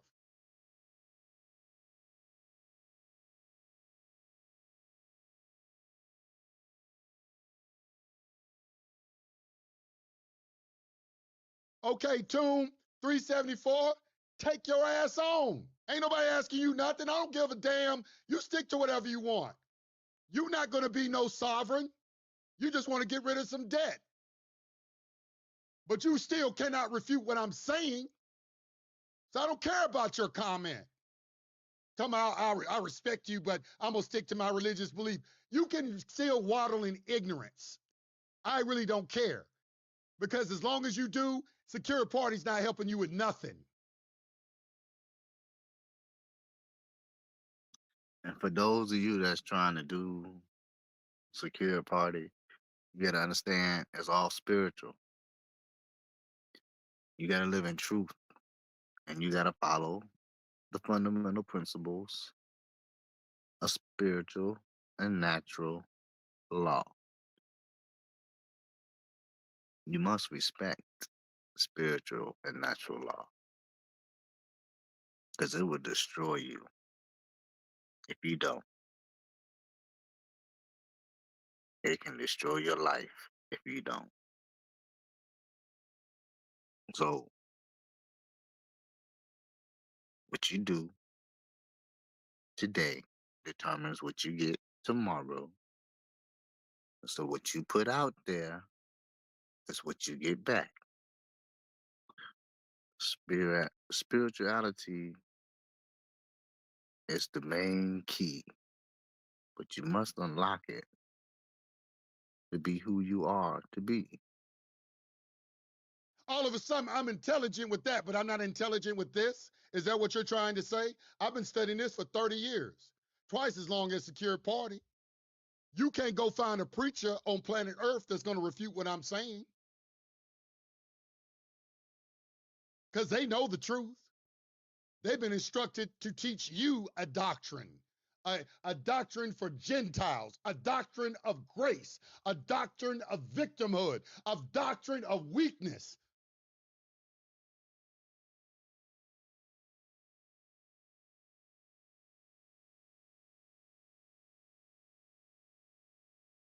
I'm sitting here telling people how to think for themselves. You are free to think how you want to think. You can exit right. And that's all we want y'all to do.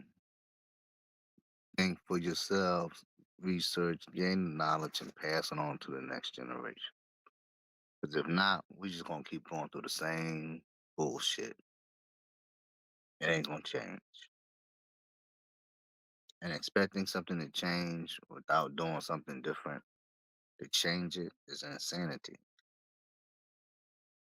So when are you gonna break the cycle so that way you, your family, and others can actually be better and do better?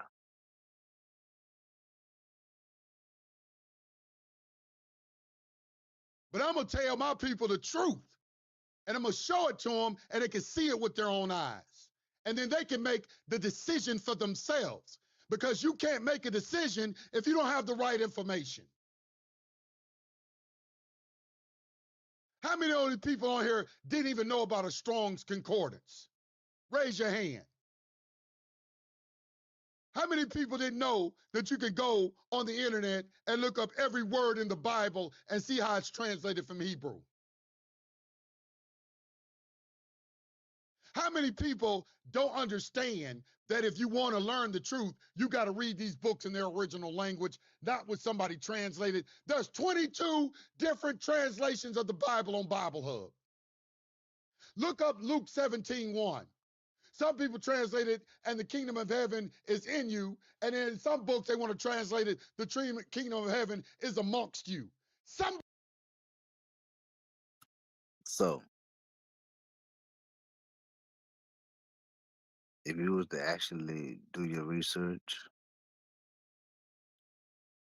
when you start going into looking into the kingdom is within you, you run into a phrase that a lot of y'all have a problem with: as above, so below. But that's just the way it is. You got to go back to the principles. You have polarity: as above, so below, hot, cold. So you either want to follow the rules to the game, have a peaceful life, and live in positivity and abundance, or you want to live in a lie and keep going through what you want to go through. There are others who want to break the cycle and change their lives.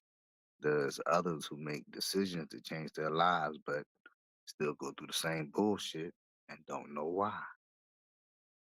body's lying.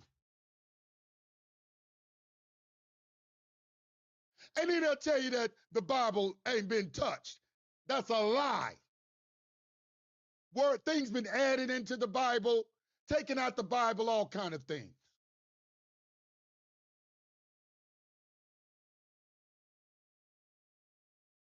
And I cast you, Mac, and I cast you to the depths of hell, you demon. You ain't nothing been you're a demon in here when we talking about secure party, and you're a demon in here when we talking about this. Because you should know that Jehovah is not God's name. If you're a Jehovah, all Jehovah's Witnesses know that. Why don't you? They say that's the closest thing we can come to. Go talk to your brothers at the Kingdom Hall. You know that the Jehovah's Witnesses was started by, you know, it was started by, right? A 33-degree Mason, that all the old watchtowers in the wake have the Masonic cross on it. Anybody can pull this up. Let's look at the old watchtowers and the wakes real quick. Told you everything's connected. You just got to do the connections and figure it all out. Once you do, you'll know what to do next.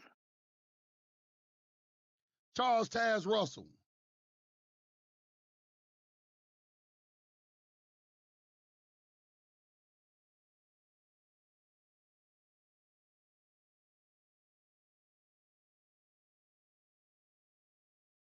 Let's get some. Oh, see this? You see that right there? That Masonic cross right here. That's y'all don't believe in the cross. You say that Jesus died. Let me pull it up for you so y'all can see it real quick. Okay, so right here, this is a old Jehovah's Witness watchtower. Now, right here in the corner that's a Masonic cross, because Charles Taz Russell was a 33-degree Mason. If you look at his burial site,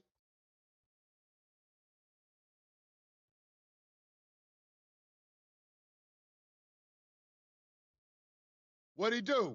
This Charles Taz Russell, the person who started the Jehovah's Witnesses, has a Masonic cross and the pyramid of Egypt as his capstone, as his burial site, because he used. Now, listen to what he's about to say. And you need to connect all of this. It's all connected. It's all allegories, metaphoric. Once you put it all together, you'll see the truth. And you can break the cycle. But a lot of people just get stuck and they can't make the connections. And that's what we helping y'all do.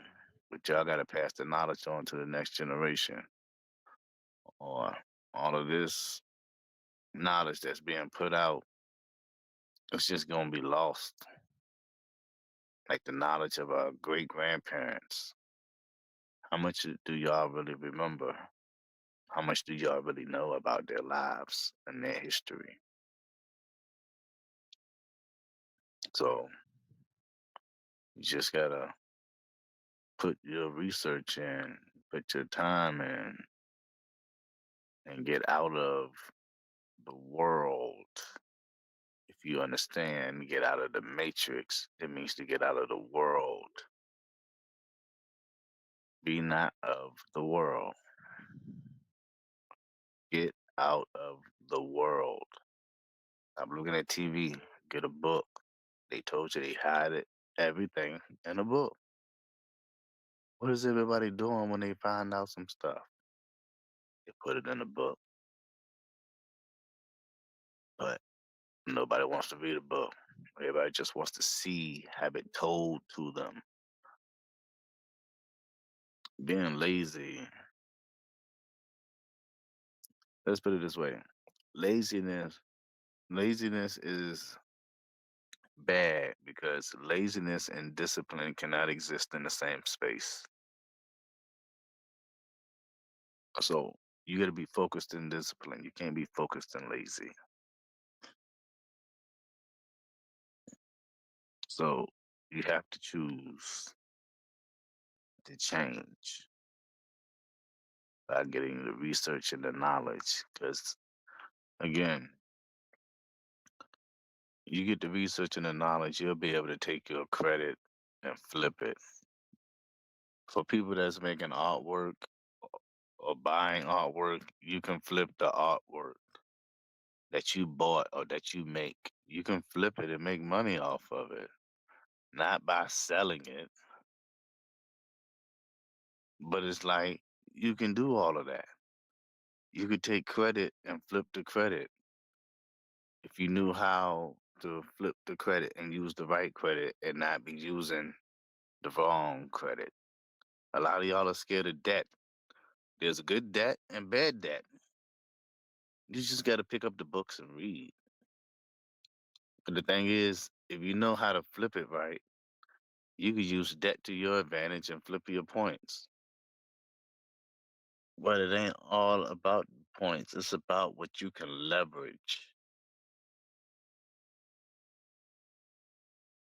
You want to be able to get your equity to flip. It's all about flipping. It's a game, it's the Monopoly game. That's all it is. It's just a little bit more devil snake tongue rules.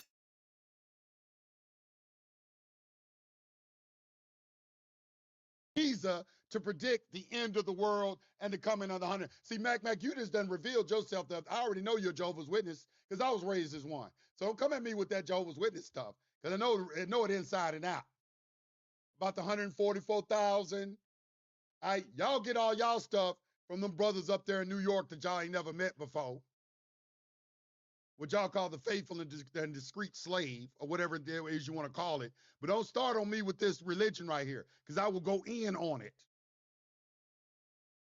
especially on the New World Translation. That book right there, y'all took so much stuff, and I used to hear people say that and wouldn't believe it. I'm looking at it now. Y'all done changed all kind of stuff in this Bible, all kind of things, dangerous. It scared the hell out of me when I look at it. I see all the stuff been changed. You're gonna need to ask yourself, Mac, are you brainwashed? You're gonna have to start looking at these books yourself without any outside influence. See, what you have to do as a sovereign, as a free man or woman, is you have to examine something for yourself first, without anybody in your ear, without some man calling himself a preacher or somebody coming on themselves an imam or a rabbi claiming that they some authority on something. And this is the main reason why we'll tell you, show you, and give you all the information and guide you and direct you to the right place to get everything done. But you have to do your own research. We will not do the work for you. at all. Because the thing is, if we're doing the work and you don't retain this information, we're not going to be here when you need to know how to use the information again. Because, like we said, it's all a game. You just got to know the rules to play the game. And the rules are very easy, but it's hard if you're not already in that lifestyle. But you either want to be in truth or lies. And you're a God that can control all of that. You just got to do some cleaning up of your house. You got to let your spirit talk to you first. And you got to read this stuff and you got to look at it and you got to see, what is this saying? Why does it say, and God said, let us create man in our image and after our likeness? Why does it say that? Wouldn't it read better if it said, and the Elohim, plural, said, let us create man after our image and after our likeness? Wouldn't that read better? And the gods said, let us create man in our image and after our likeness. Y'all don't want to do that because you're claiming you worship one God, even though the God you claim you worship is jealous of other gods.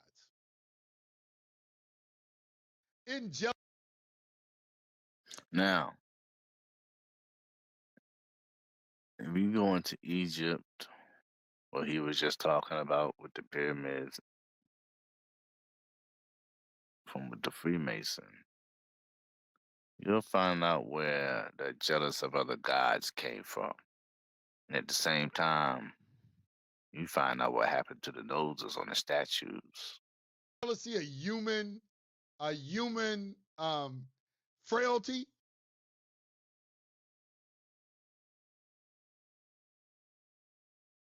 I don't need to look up nothing, no blue letter. I don't need to look up nothing, Mac. I already know. I've been studying this for years. You don't need to take me to another book. It's the same in all books. The word is Elohim. The word is not even in Jehovah in there. It's Elohim. That's another thing I don't like about the Jehovah's Witnesses. Because in that Hebrew, the word, the tetragrammaton, is not even being used in any of these verses. It is the word Elohim. But y'all translate it as Jehovah when the tetragrammaton is not there. It's a lie. It's a lie. I'm going to call it whatever. You can say whatever. You can refute what I'm saying. You can call me whatever you want. I'm going to call you what I want. Use a damn lie. And you can take your lie and you can go with you. But you lying to people. And if you want to lead people to heaven, to keep your damn opinions to your damn self. I'm showing these people something where they can see with their own two eyes right now.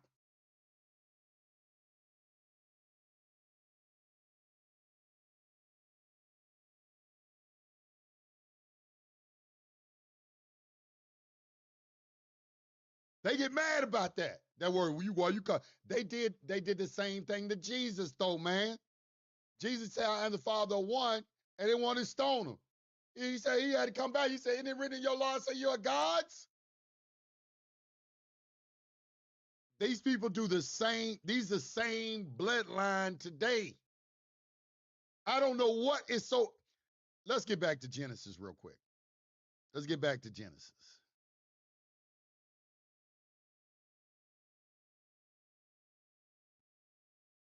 Let's finish reading this story. Because, I got to read this story first before we go into all our stuff. All right? Read this story. All right. Okay.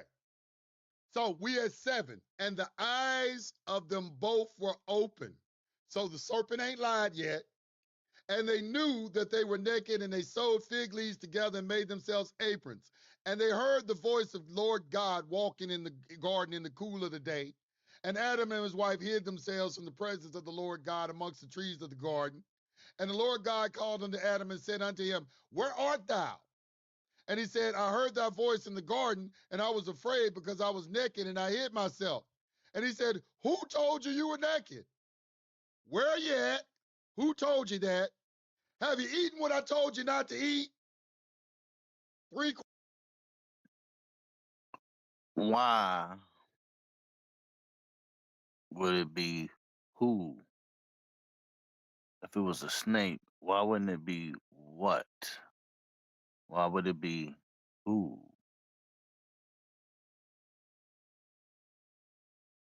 questions. The all-knowing and the all-powerful asked Adam where he was at, who told you that, and have you eaten what I told you not to eat? Now, the Christian's going to tell you this is a test on Adam to see if he's going to tell God the truth, but God should already know whether he's going to tell the truth or not.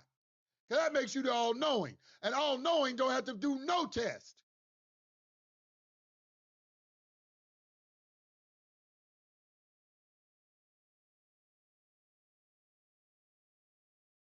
And the man said, the woman whom thou gavest me, she gave me to the tree and did eat. This is the punk gene. This is the beta simp mangina that is present today in our society, that is a bane on society. Weak men.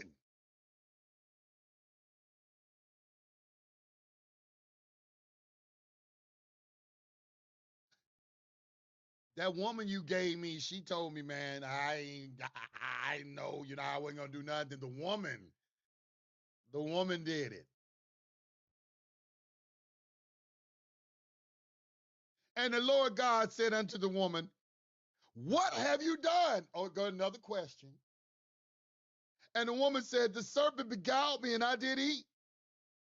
And the Lord God said unto the serpent, now I want y'all to understand something. This is supposed to be Satan that got cast out of heaven. Now, he's about to cuss him out. And then later on in Job, he's going to reappear in heaven with his other brothers making a bet with God. I just want to put that out there. And the Lord God said unto the serpent, because thou art cursed above all the cattle and above every beast of the field. Up on thy belly shalt thou go, and the dust thou shalt eat all the days of your life. And I will put hatred. That's what enmity. This is God. He said, I will put hatred between thee and the woman, and between thy seed and her seed. So this serpent has a seed. This word is nesalah in Hebrew. It means offspring. So I'm going to put hatred between you and the woman, and between the serpent seed and your seed. Are we looking at some of the serpent seed in the chat right now? Who pretending like they religious people and they love the truth and everything, but they got a problem with what I'm saying, even though they can't find nothing wrong with what I'm saying. It's just basic common sense. Can you find anything wrong yet? I've been leading you straight to the information. Do your research. I'm trying to free your mind. What is free thought? Right now, if you're sitting there listening to me, are you warring with yourself? Are you battling against that program, or do you feel like I'm saying something wrong to you?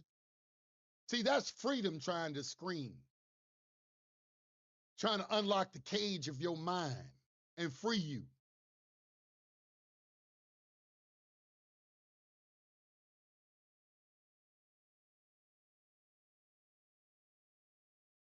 Justice and judgment are the habitation of thy throne. Mercy and truth shall go before thy face. Peace to the gods. Thanks again, Yusef. You're welcome. What we got?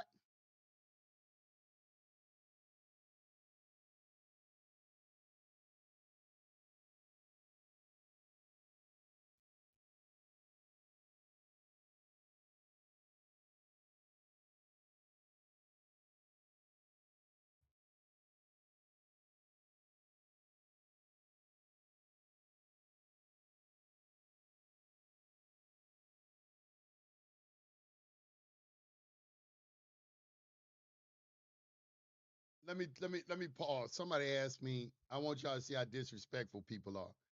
We sit here talking about spiritual things. Somebody asked me about a foreclosure. They say I'm dealing with a foreclosure. I handle it. The reason you in foreclosure is because you ain't spiritual. You can't be spiritual. A spiritual person would be interested in this. The reason you're going through a foreclosure because you ain't spiritual. You don't have no power. You're a weakling. That's why you're dealing with a foreclosure. Your mind is not mentally strong. It's not rooted in anything immutable, and you have no desire to know. So your life is going to be chaos. See, I just told y'all that. this is the remedy, but you don't see that.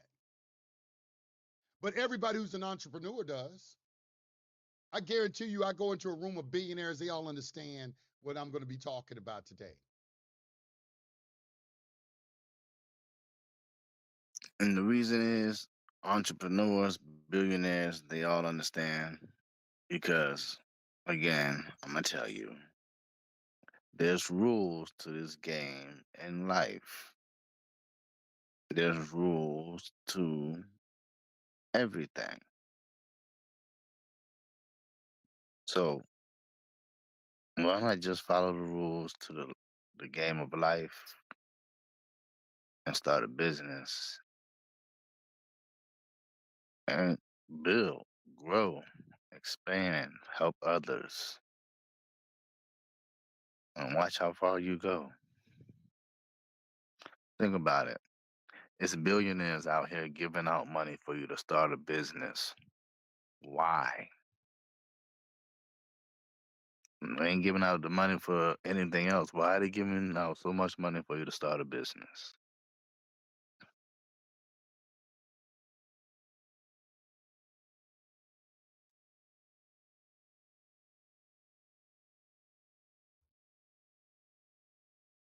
Let's get back to this story. And he's going to put hatred. He said, unto the woman I will greatly multiply thy sorrow and thy conception.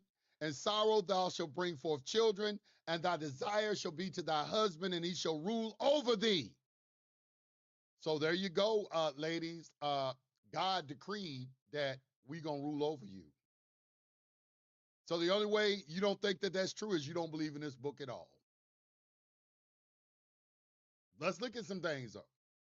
So God decreed that man is going to rule over the woman. And unto Adam, he said, because I have hearkened unto the voice of thy wife, you listen to this woman, and have eaten of the tree which I commanded thee, saying, thou shalt not eat of it. Cursed is the ground for thy sake, and sorrow thou shalt eat of it all the days of thy life. Thorns and thistles shall it bring forth to thee, and thou shalt eat the herb of the field.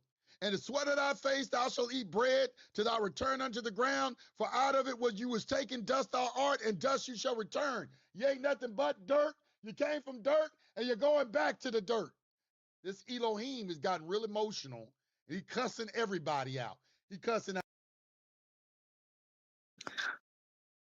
Now,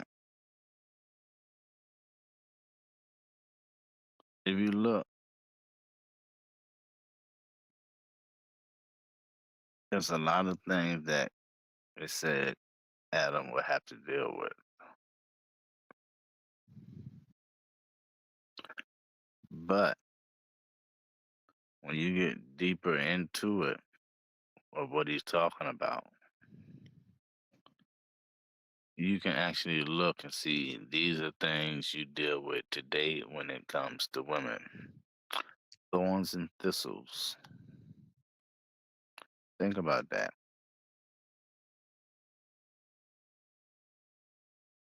In the sweat of thy face thou shalt eat bread till you return unto the ground.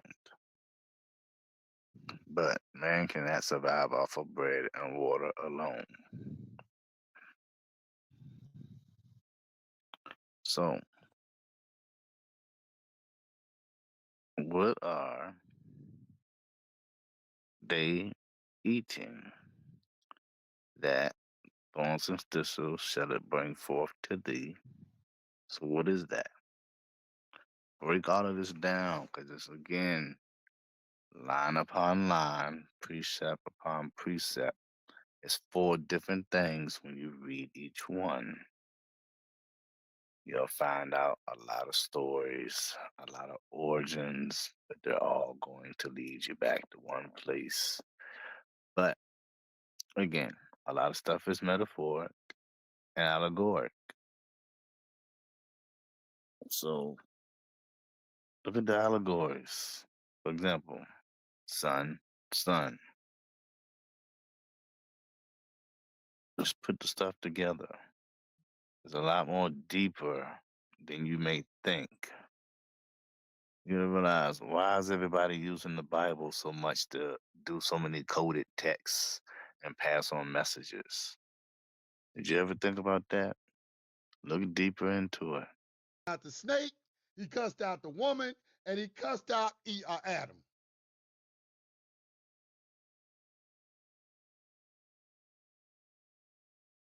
Let's go down to 22. And Elohim said, behold, the man has become as one of us. Where did the snake lie? Let me get back in the chat. Let me get back in the chat. All right. Where did the snake lie?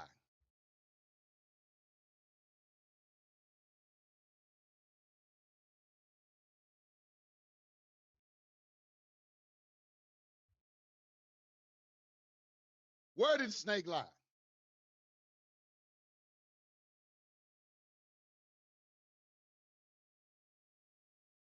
I'm just going to look in the chat. We looked at Genesis 3:7. Their eyes were open, because in 3:5, the serpent said, your eyes shall be open, and you shall know good and evil, and you shall be like the Elohim. 3:7, their eyes were open. 3:22, and they became like the Elohim, knowing good and evil. Now, the Christians will tell you that in that day, Adam died. Let's look at this. Let's examine that story that they tell you. Reading the words of the Bible. Now, if you get deeper into it, you'll find out in the other books. You're gonna find out in the Bible there was a cave, but you'll find out in other books and everything like that that there are, how can I say, other stargates that are just not on the outside but are in caves. And you'll find out there is one where Adam and his family were laid. So then after that, you'll start to wonder what Russia was talking about guarding that cave and why they are guarding it. Look into that. Again, it's all connected.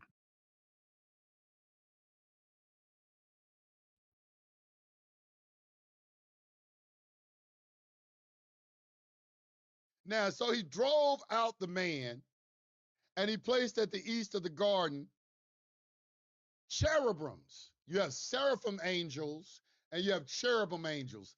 Lucifer was of the cherub angels. He was a cherubim. Notice that they put a yod and a meme on the end of this too, like the word Elohim, cherubim. You got cherub singular, cherubim plural, Elo singular, Elohim plural.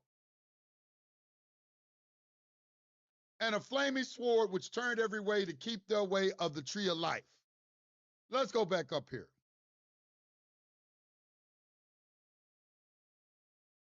He said, and the Lord God said, behold, the man has become as one of us to know good and evil, almost word for word from what the snake said. And now, lest he put his hand and take also of the tree of life and eat and live forever. So there was another tree. So, what was that other tree?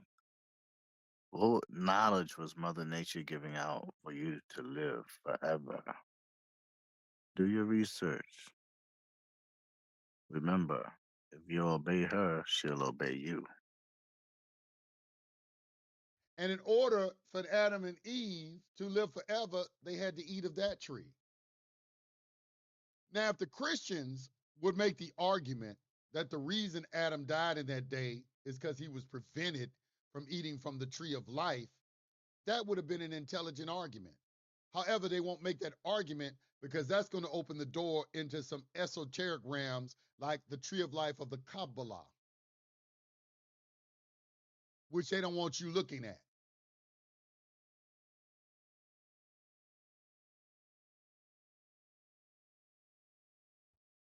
They very listen, these people, they put up roadblocks. They don't want you looking a certain way, is what I'm trying to tell you. They want you trapped in a certain state of mind. The only way to defeat a God is to convince him he's not a God. And this is why we show you all of this stuff. This is why we tell you to do your research. Because once you find it, you'll understand.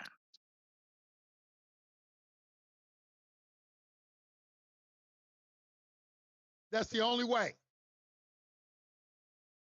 So when you think about that, and you think about the people that are tricking you, what does it say about their power? Their only power is they have to think they're smarter than you. Like, yeah, they gods, but these idiots, we can make them believe anything. We can make them believe they're not a god.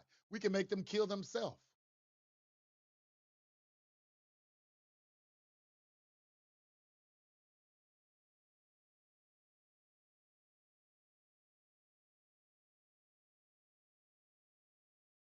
The snake lied in Genesis 3:4, lied by omission. What did the snake omit, Mac? I'm going to entertain that. He said the snake lied by omission. What did he omit? What was omitted?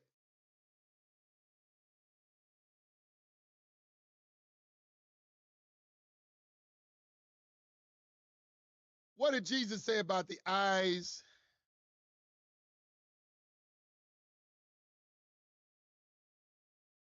It's a Bible verse.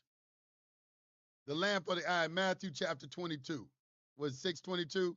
The eye is the lamp of the body. If therefore thy eye be single, thy whole body shall be full of light. What does that mean in Matthew 6:22?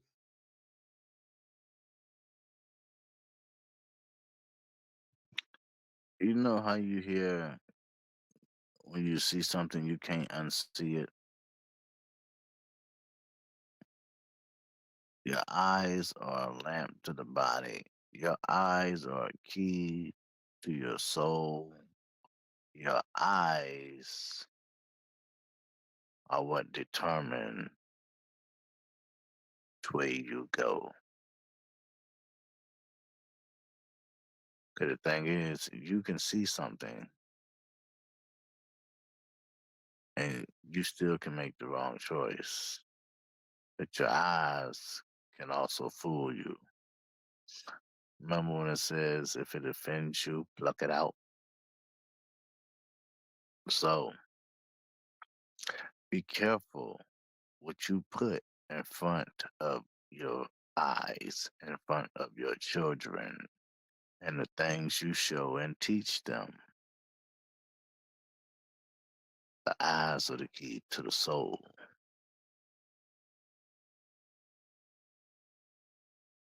What does that mean? He said the eye, not the eyes, the eye is the lamp of the body. If therefore thy eye be single, thy whole body shall be full of light.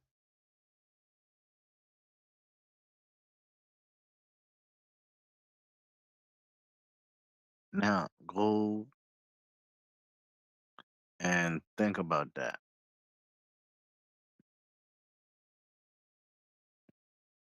Yes, I'm talking about eyes. Because the thing is, what you see and put into your brain controls the paradigm that you have in that single eye.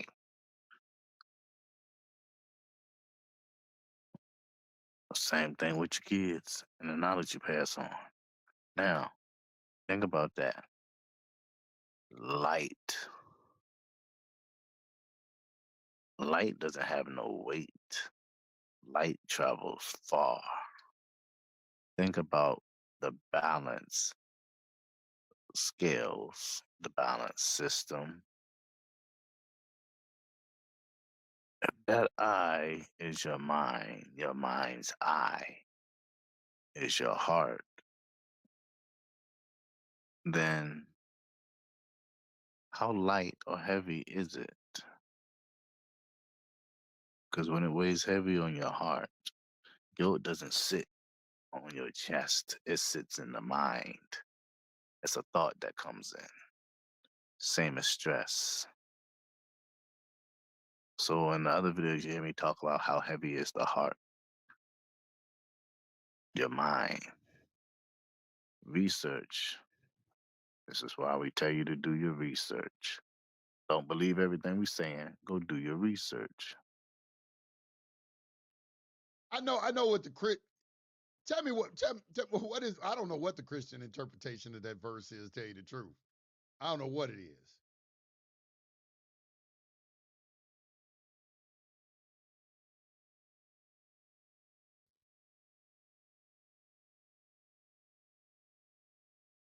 We live forever through the word, but we die in the flesh. Okay, explain to me what you mean when you. Do y'all want me to put the phone line on so y'all can call in? Because I'd love for you to explain to me how we live forever through the word. They okay, because y'all do this cryptic ass. It's kind of almost like sovereign citizen stuff. Y'all make up words to explain things. We live forever through the word. What does that mean? Living forever through the word. What does that mean?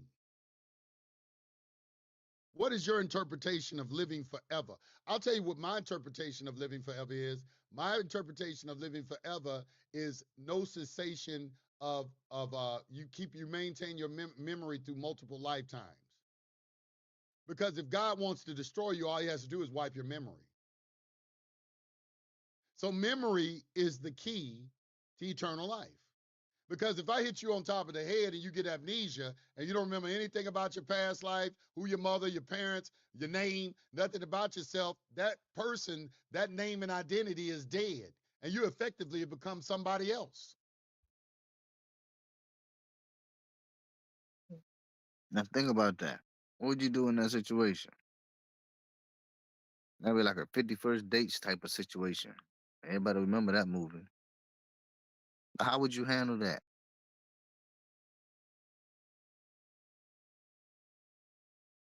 Everything you learn just gone, just like that.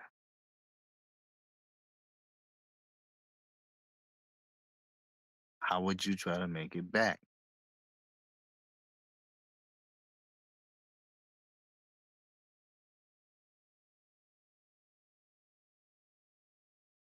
Think about it.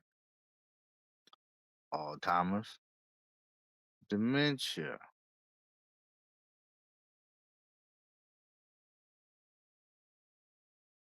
What does it mean to live forever through the word? What does that mean?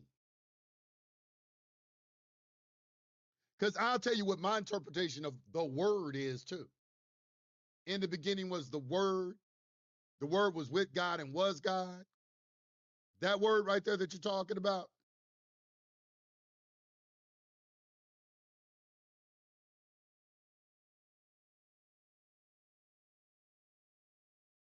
In the beginning was seven hermetic principles. Because everything started with that. Go buy the book, The Kabbalion, and read it. Buy you some books and read it. And read the Constitution. Just give you more places to go and get ounces. Let's see if you do the research. Okay, I'm gonna just keep going because I don't see anything important being said in the chat right now. All right, so let's recap real quick in case you're just joining us. Today I was in this right here. This is a this is a uh, this is a Strong's Concordance, and what it allows you to do is translate words from the Hebrew meaning into the English meaning. We're looking at the word God in the Bible, and everywhere you see the word God, if we look at it, it is being translated from the word Elohim all through the book of Genesis. But everywhere else where you are referred to as God, the word Elohim is there as well. But in English, they try to make a distinction of it by calling one with a capital G and one with the lowercase g. And also they put one in the singular and the other in the plural, when in Hebrew, they're both plural and they both are the exact same word with a lowercase g, because there aren't any capital letters in Hebrew. So we're asking the question, which any seeker of truth should: why did they do that in English? Who felt like they had the authority to do that? And was it true for them to do that? Now, when you go back into ancient Samaria and get the 7 tablets of creation,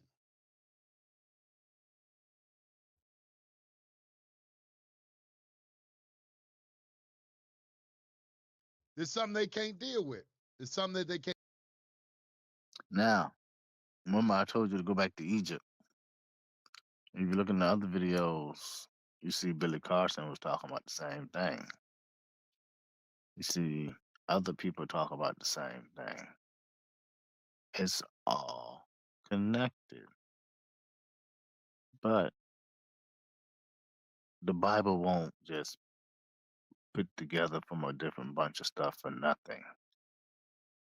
Once you find out why, you'll discover 2 of the codexes in it. Deal with the Enuma Elish. So I pull it up right here. The 7 tablets of creation. Y'all want to buy it? The 7 tablets of creation, the Enuma Elish, the Atrahasis, the descent of Tammuz and Ishtar, the Gilgamesh epic. Some of you probably studied the Gilgamesh epics in college or high school, had to read it. These 7 tales have the same stories that are in the Bible. There is a garden in Eden in the Sumerian tales, but they tell a different story. They have an Adam and Eve, but they tell a different story. It's not some invisible ectoplasmic being that floats from outer space and appears down on earth and talking to Adam and Eve. That's not what the story that they tell. They have angels too. If you see this right here,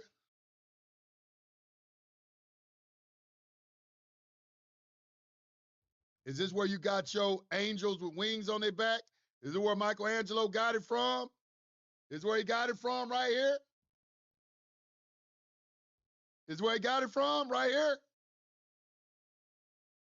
Is where you get your angel with the wings on the back, because it was in Babylon thousands of years before your Bible came into existence.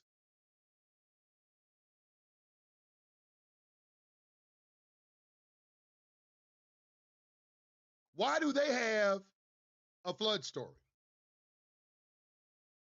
Why do they have a Garden of Eden story? Why do they have a story? You know what the Abraham story is? The Abraham story is Isaac and Ishmael, who Abraham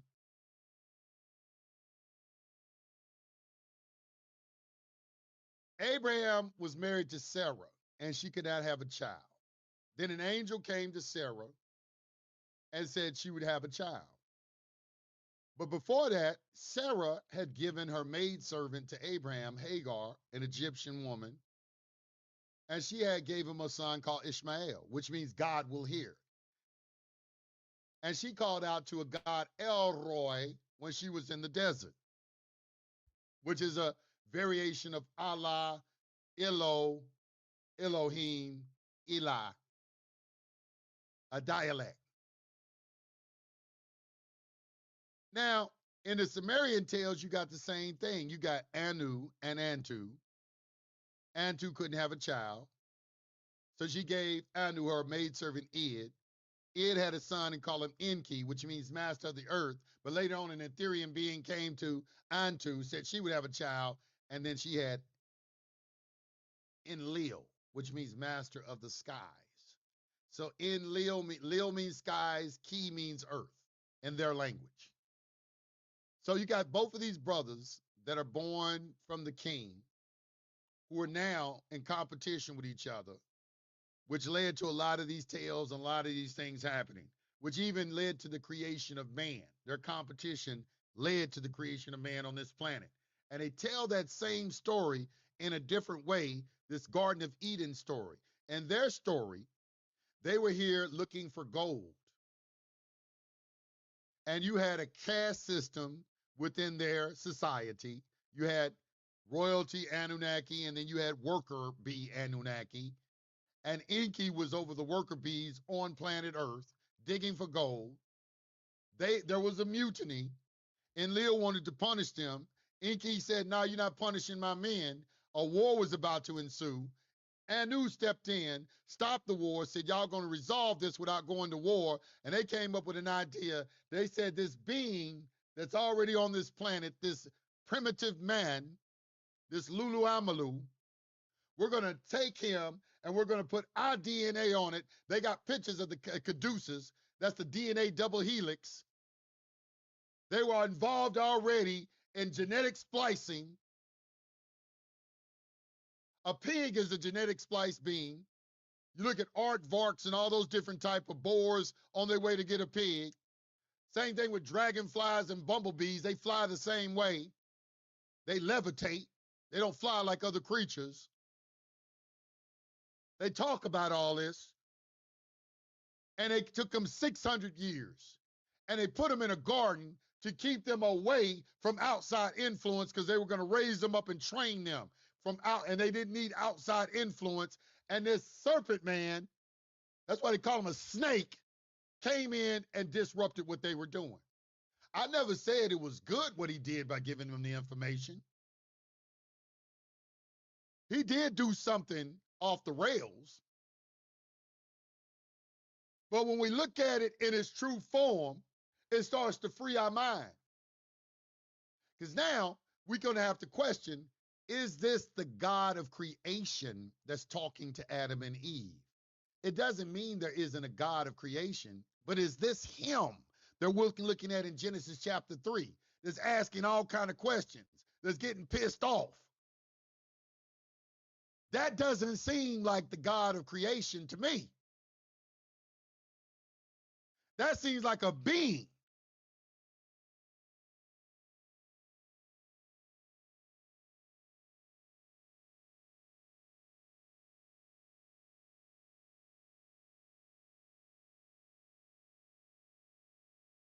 Now, anybody can go get the 7 tablets of creation and read it for themselves. You know, Zechariah Sitchin, he's one of the first people. Zechariah Sitchin, what is it? The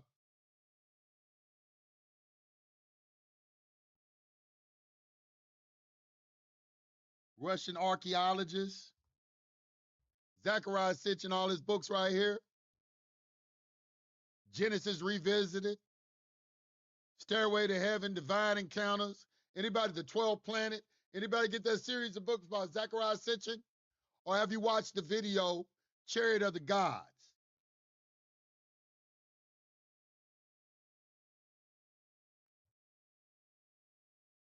Chariot of the Gods right here.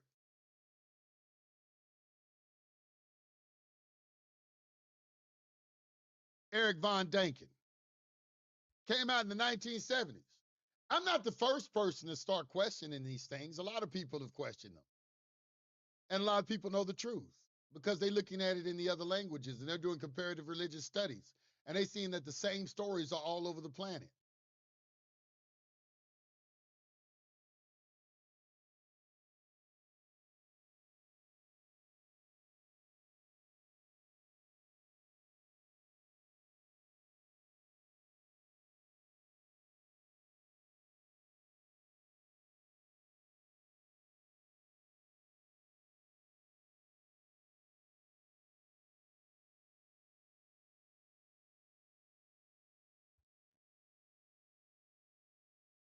Much more, they talk about what happened in the ancient war that almost every major religion references.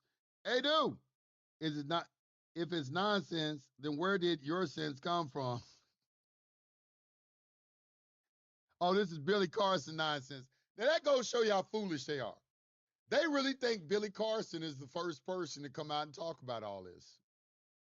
Look up Dr. Malachi Z. York. Look up Zach. It's been a Billy Carson ain't the first one to come out with this. Billy Carson talks about this the most, though. But the thing is, if you go look, you'll see even he did his research and got research to base his research off of from other people's research. So it's like he had someone that have to go off of to get the information. And a lot of people do think Billy Carson is the one that created this research, and he's not. Like, even with the one I showed you, he talks about the people that's doing the research. I think that was either one of the first or second videos, but he showed you the people that have been doing the research and everything, and how he came across this, and how he got his research. Same way we do on our website. We show you how we came across everything and got our information in our research. So it's just, you can't believe everybody. Like, nothing's new under the sun. Like, everybody ain't making up something new. There's nothing new under the sun. And they didn't create it. They got the idea from somewhere else. You gotta realize all ideas that come to you, even when you do start of something that ain't been made yet, it's an idea from someone else that didn't act on it. And you could be ending up like that person if you don't act on it. So you gotta realize you have opportunities that fall on your lap. Don't waste the opportunity. Research, learn, understand, get knowledge and wisdom from what you learn when it comes to discovering the truth. You have to seek it. Seek and you shall find. Isn't that what the Bible tell you? But again, you gotta realize all of this stuff is telling you the same thing. It's all connected. It's all pulling you back into the main source. You just gotta do the research and find it and understand it. ton of people before Billy Carson, man. Billy Carson just another person in a long line of individuals bringing you this information. He ain't originated none of this. We talking about Billy Carson brought you the information. I was studying all of this back in the 1990s. I give you all kind of books.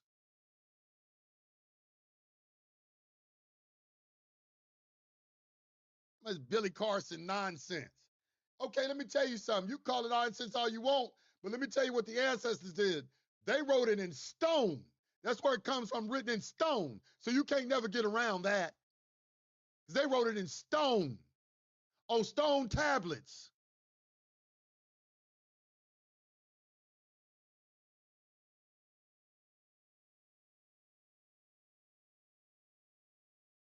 See, that's what I appreciate about our ancestors, because they knew liars were going to come. So they put everything in stone. Even though right now, them Persians in Egypt right now, over there desecrating everything right now because there's too many black faces on the wall.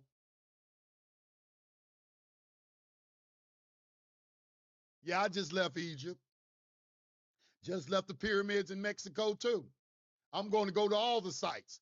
I'm headed to Machu Picchu next in Peru and go into the plains of Nazca.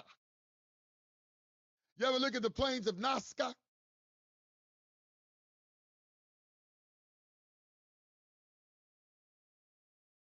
You know what's down there? There are pictures on the ground that you can only see from outer space where they make images. Landing bays. Everybody research the plains of Nazca and Peru. Why is it all over the planet? I want you to look up the code. There's a video called The Code. The guy's name is, he deserves a Nobel Peace Prize too.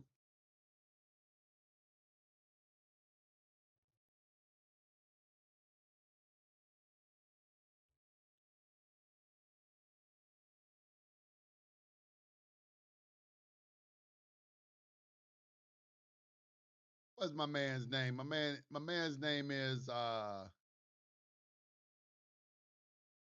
I'm looking for him right now. Name of the video is The Code. And the reason I'm telling you to study this guy, because he showed how every major ancient site on the planet is connected to each other mathematically. Math is the science of God, is the language of God also. Because mathematics, there is no room for interpretation. So it makes sense that God would use math.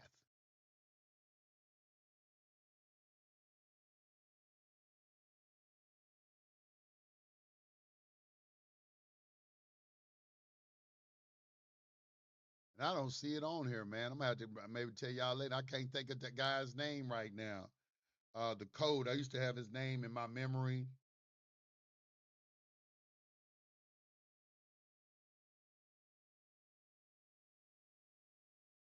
I have to pull it back up later. I can't think of it right now. It's called The Code.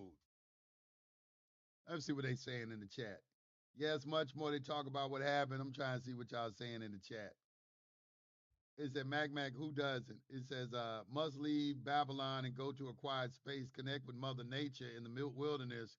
Quiet your mind so the truth can come in true. It says, regardless of the half-truths, and yes, I joined late, much gratitude. Karl Monk. Thank you so much. Karl Monk. Thank you for that. Karl Monk.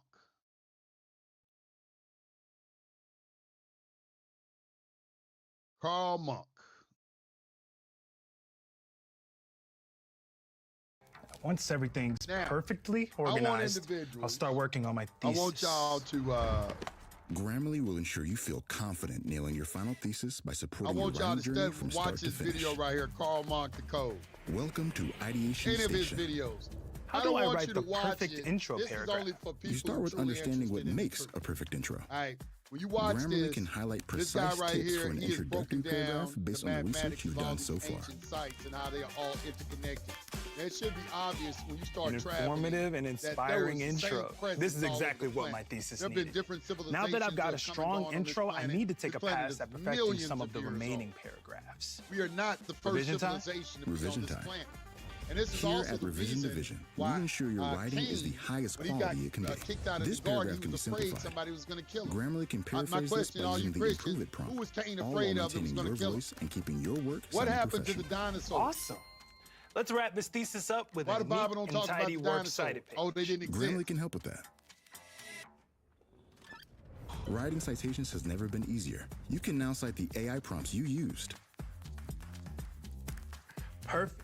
I can even show I used Grammarly for paraphrasing. There you go. Use Oh, AI yeah, tools yeah, I'm without sorry. compromising your integrity. I started that code playing in the background. Okay.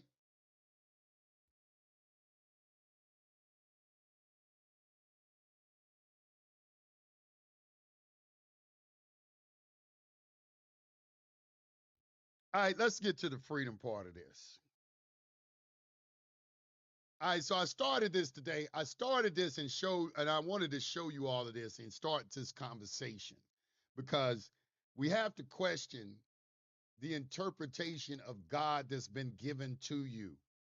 You have to start to question things because what they do is there's this very beautiful quote, and I got it off of this show called American Gods, but it was a beautiful quote, and it is that he who controls the paradigm is God. What that means is whoever gave you your model of thinking and the way of thinking things, they're the ones that set the cage for you. For instance, you might have the ability to fly, but because you've been taught since birth that you can't fly, then you can't fly. But even though we know that anything the mind can conceive and believe, it can achieve. So we can fly. We can do a lot of incredible things, but we've been put in a cage. And even your concept of God is something that has been given to you. And it's put your mind in a cage, and you can't explore the full possibilities or explore the full mind of God, because the concept of God that has been given to you is limiting. They have taken God and put God inside of his creation in a space and time and called it heaven. They put God in heaven. They put him in a time, a space and time. So that right there is destroying your guys. Say, no, God is not everywhere. God is there. God's up there somewhere. And you have to petition him and ask him for help. And then he will come and talk to you. And then he might not talk to these people, because these people over here is his chosen people. You see what I'm saying? They put your mind in a cage, in a certain paradigm. And he who controls the paradigm is God. So if somebody set a cage for you, they are your God. This is what we trying to get y'all to break free from, with critical thinking, questioning, and asking them questions and doing the research. Like, you can't break the cycle if you just keep doing the same thing. You have to advance your knowledge in some way, shape, or form to change your situation and your circumstances. Ask others who did it. For example, many go to school to change their situation and get more knowledge. But why go in debt to learn something you can learn that is all put into a book? And I got nothing against college. College is good, but again, how many billionaires you know went to college?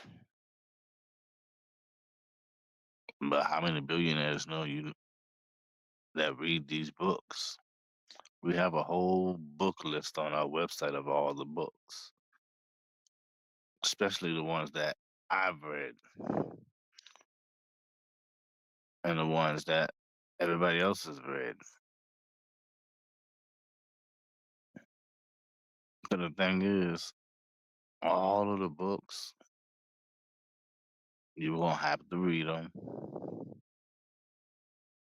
You're going to have to get back into reading. And you just going to have to do the work to change your situation. Because it's easy. You just got to make time. Every time you're on the phone scrolling, that's time you could read. Every time you're sitting there watching TV and everything, that's time you could be doing something like exercising to get your body right. Health is wealth. You're planning to be rich but be dead trying to spend the money.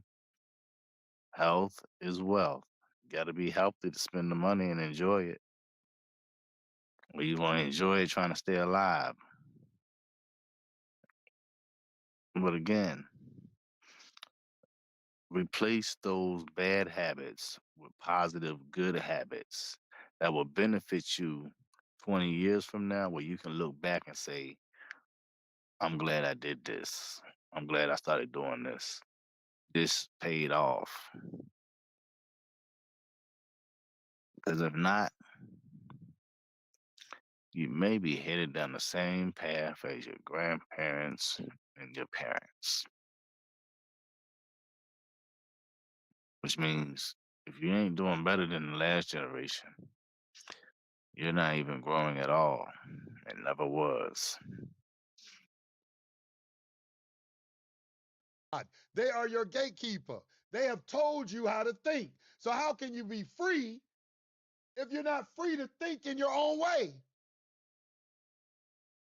This is why Free Thinking Express was created. We wanted a way for y'all to be able to think for yourselves, gain knowledge and information, and pass it down so the next generation is not doomed to repeat history again. Think about it. Everything you doing now, 1920s, 1800s, You're just I want repeating some it. feedback on that. Are you free? Is any truth to that? That if somebody gives you a concept of God, didn't they set the cage for you?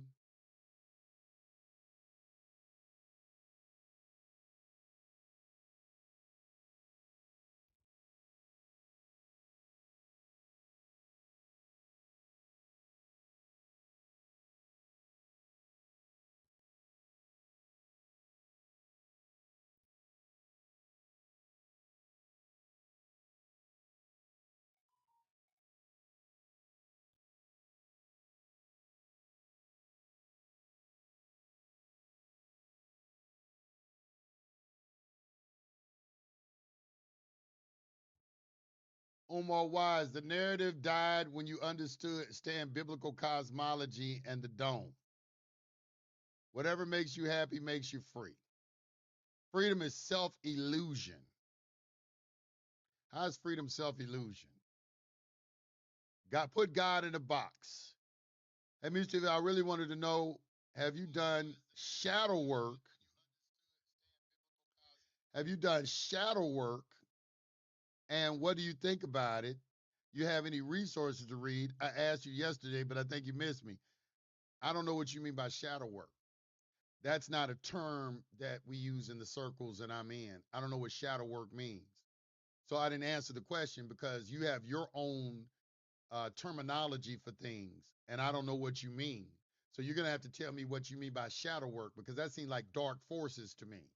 I don't engage in anything dark, but I understand that, or malicious. The things that I engage in is for self perfection. So I don't know what you mean when you say shadow work. You mean witchcraft? You mean demonology? What are you talking about? I don't understand what you mean. We don't use the word shadow work in my circles. So I don't know what you mean. Maybe you are younger than me. You know, y'all young people, y'all make up your own esoteric terms and shit. Like slang off the street. So I understand. I understand it. Let's see. So pretty much with shadow work is the same thing as you reflecting on stuff you've repressed in yourself and I'm acknowledging not and putting taking that on the screen. responsibility of those things. HS, I don't need to put anything on the screen for what? I'm to moved on to something else. We can have a discussion about your religion in a little while if you want to. We have a discussion about that. Because see, one thing I don't like are self-righteous individuals who think they have some sort of monopoly on righteousness when you don't. When you don't. You don't have you haven't cornered the market on righteousness. You haven't cornered the market on knowledge on any of these subjects either. That's why you have all these different religions because y'all all can't agree. You have over 1,400 different Christian religions, and you have over 72 different sects of Islam.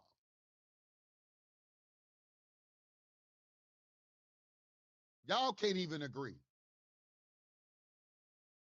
Why the hell would anybody follow any of you? I think you foolish.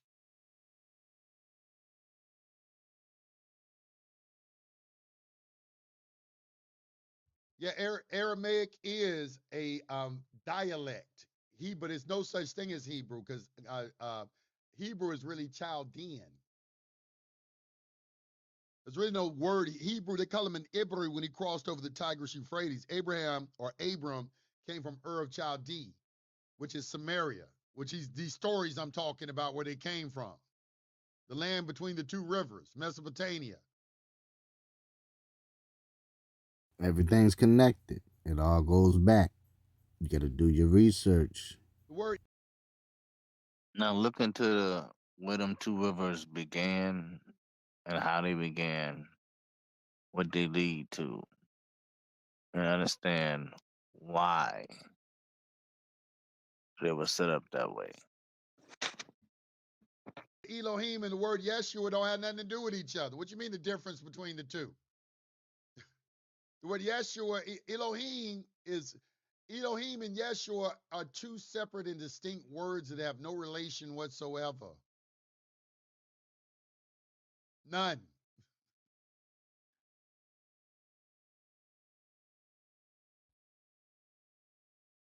I don't trust nothing a Jehovah's Witness post. Y'all change. Listen, y'all change words and stuff. This is probably some Jehovah's Witness book. H7549. He want to go to a specific Strong's.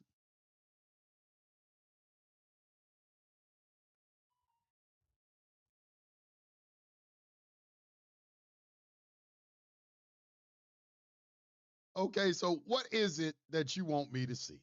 He just adamant about this. What is it you want me to see? If I put the word, this is your HS 4749. Let me go back. It's it right here. H7449 Record Strong's Hebrew Lexicon. That's it right there. Which is what I was using. But this is what I was using. This is what I was using. I'm using the Strong's H7549. That's what I'm using.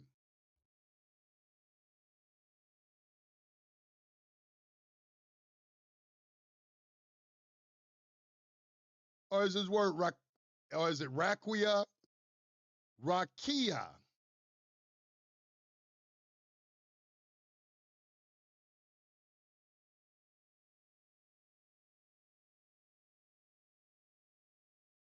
A vault of heaven supporting the waters above. Wait a minute. First of all, you know rain comes from the sky, and you know that your atmosphere is water. You flat earthers, do y'all understand that? That the atmosphere is water. You're breathing in water right now. Y'all crazy. I looked at it right here. It says right here, Raquel, probably an expanse, a firmament or visible arch of the sky, the firmament. Okay, what about it? Please don't tell me you're about to go into your flat earth thing. Because I'm not even going to engage you in that right now, because I believe y'all flat earthers are demons, because y'all always invade other conversations where people aren't even talking about that, and y'all want to start talking about flat earth. So I really think that flat earthers, y'all are another form of demons, and that you're idiots. You don't possess good reasoning skills. I've listened to y'all don't reason well. And that's why you can't have an intelligent conversation with you don't reason well. You're kind of like these sovereign citizens where you can come in, like there's somebody coming in and say, oh, you can deposit your birth certificate. And he's reading them something. And I'm sitting there looking at him read this. I say, I know they're not going to believe that what he just read that's what that means. And you have 100,000 likes and people are just listening to it and believe it. I just look at you as people who don't have good reasoning skills and you don't have good comprehension. So I'm not sure what you want me about talking about the firmament, because that's usually when y'all start that, y'all want to get into a discussion about flat earth. So I'm not going to engage in that right now. We're talking about something else. I'm trying to free minds right now.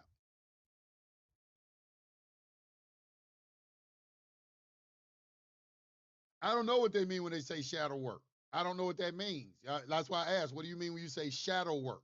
He asking me if I engaged in shadow work, and I don't even know what the definition of that is. Let's look at that word up. What do they mean by shadow work? Let me look it up real quick. Shadow work. Shadow work is a type of psychotherapy that involves exploring and integrating the parts of ourselves that we represent or ignored.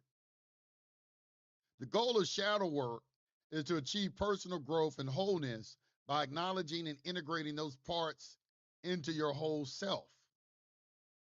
Shadow work can help you with identifying and regulating your emotions, improve self-esteem and self-acceptance, strengthen relationships, learn healthy coping mechanisms, recognize and modify self-sabotaging behaviors.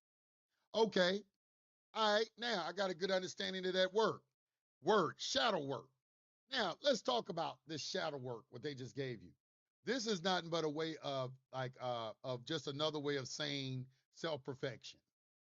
I don't know why y'all have to come up with these new terms for things, but it's just you're attempting to self-perfect yourself by identifying the quirks in your character, and your character, which is an aggregate of all the habits that you have. So you have to address your habits and identify the negative habits and use some sort of mental alchemy on them and convert them from a negative over into a positive, or what we would call an agreeable characteristic.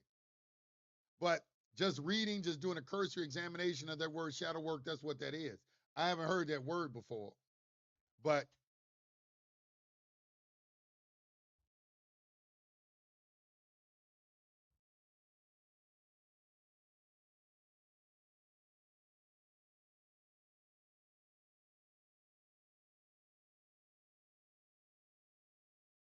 look up I am that I am and see what it says in the concordance.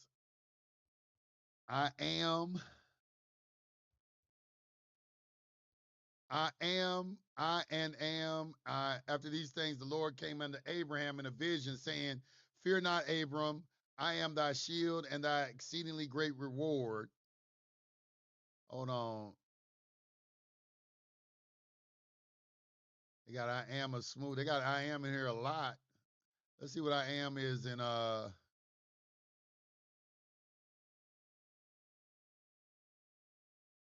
am any.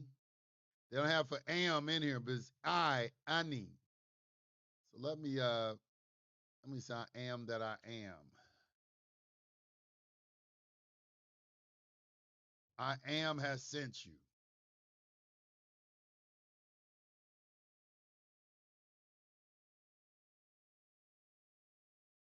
Okay, right here, tools. And God said unto Moses, I am who I am. And he said, thus shall you say to the children of Israel, I am has sent you. All right. And God, Elohim, said unto Moses, Mose, to draw out, I am Haya, that Essa, I am Haya. There it is right there.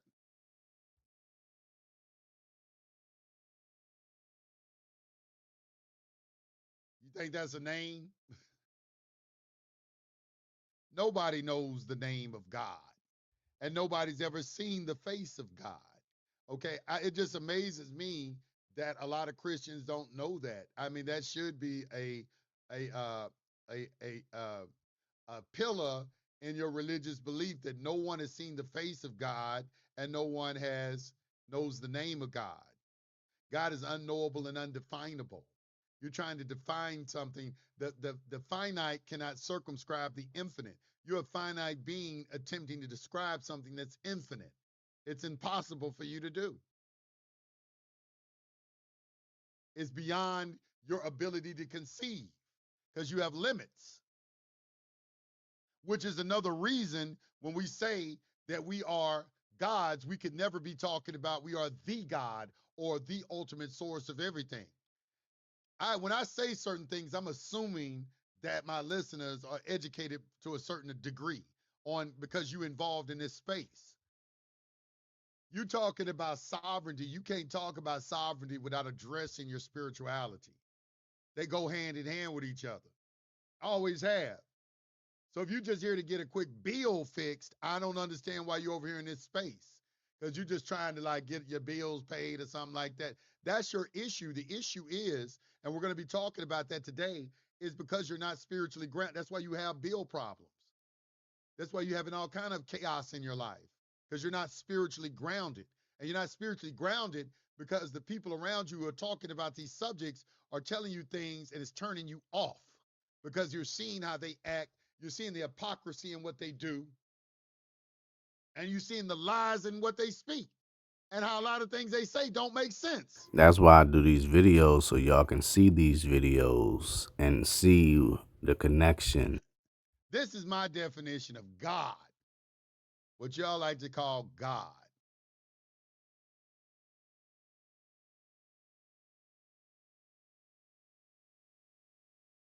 We call God the all-knowing, the all-powerful, and the all-present. So listen to these qualities of God and tell me, do you agree or do you disagree? In the essence, the all, or God, is unknowable. But the report of reason must be hospitably received and treated with respect. People who have good reasoning skills, because a lot of people don't have good reasoning skills. The human reason, whose reports we must accept so long as we think at all, informs us as follows regarding the all, and that without attempting to remove the veil of the unknowable. Number one, the all must be all that really is. There can be nothing existing outside of the all, else the all would not be the all. In other words, for something to be the all, you can't add to it, because where would you get it from? And you can't take away from it, because where would you put it? If you could do either of those things, it is no longer the all. So we're talking about something that encompasses everything imaginable, all aspects of creation, the all. The all must be infinite, for there is nothing else to define, confine, bound, limit, or restrict God. God must be infinite in time or eternal. He must have always continuously existed, for there is nothing else to have ever created God. And something can never evolve from nothing.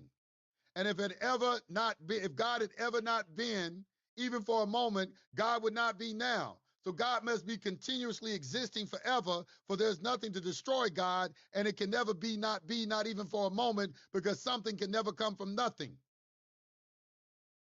Could God create something from nothing?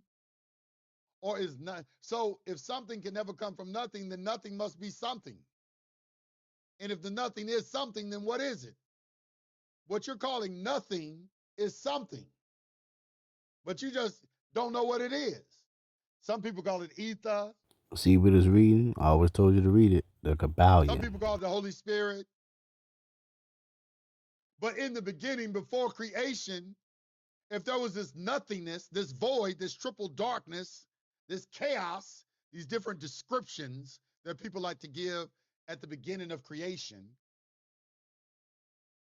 something couldn't have possibly come from nothing. So the nothing was something. So what was that nothing that became something? That couldn't possibly be nothing, because something can never come from nothing. Something can never come from no thing. There has to be something there, and it just changed form. Some sort of vibrational frequency, maybe, Now you see how it's all connected? because we know that everything in creation is vibrating. So for there to be creation, there has to be movement. We explained that to you in our last video with Terrence Howard and Billy Carson explaining the flower of life. Aren't there an infinite number of frequencies? Think about it. Critical thinking. We just thinking about some things right now. We're just thinking about some things. We're just thinking about some things. We're just thinking about some things. You have to be able to see the connections. All of this stuff will make sense when you're able to connect it. When you get to the end of your research, you will understand the flower of life. All right. So it must be infinite in space. It must be everywhere, for there is no place outside of God. It cannot be otherwise than continuous. God cannot be otherwise but continuous in space without break, cessation, separation, or interruption. For there is nothing to break, separate, or interrupt the continuity of God, and nothing with which to fill in the gaps. If God must be infinite in power, absolute, for there is nothing to limit, restrict, restrain, confine, disturb, or condition God. God is subject to no other power, for there is no other power. God must be immutable, or not subject to change in God's true nature, for there is nothing to work change upon God. How can God change if there's nothing outside of God to work change on God? Is this why the Christians say God is the same yesterday, today, and tomorrow? Is this why they say God's word will not come back to me void? Y'all say some of the same things. It's just that you've anthropomorphized God. You put God inside of a box and placed him in a place and time and space instead of everywhere, which would include you. I said all of this stuff before. It's like God is the ocean and you're a teaspoon coming out of the ocean. Same in quality, but different in degree. But you got the same qualities as God. You're a creator. You think, don't you? Why do y'all put such small value on thinking? Don't you understand that thinking is the ultimate source of everything in creation? Thinking is the ultimate source of everything that happens in your life. How do you think you even manifest through meditation? When you read this in the Kabbalion, they use the word the all. But what they're talking about in your language is God. This power that reverberates throughout the universe that everyone has access to, that no one is separated from. That the only way you could be separated from God is by deluding yourselves in your own mind to think that you're separated from God. This is what I'm talking about when I'm talking about freedom. What is freedom? Is your mind free? Are you warring with yourself right now and listening to me? Are you mad right now? Do you think I'm spitting blasphemy? Oh, you're being blasphemous, Yusef, against God. He believes in many gods. You just shut off and don't want to hear nothing else like the person earlier? You know, Yusuf, I respect your knowledge about secure party, but when it comes to topics like this, I just prefer to stick to my own opinion. Well, fuck you too. I'm going to still speak this truth. You ain't stopping nothing. What am I saying that's wrong? Let me get on here. What am I saying that's wrong? Malachi 3:6. God doesn't change, the laws don't change, What am I saying and that's wrong? neither is your salvation. If his word doesn't come back to him void and he says everlasting, when did everlasting end if it means forever? So when you start to do your research, you'll find out there's contradictions in the Bible. But again, there's a lot of questions asked here. The main one is, where is it wrong? Do your research, dig into it, go back and watch the videos a couple of times and over again so you can see.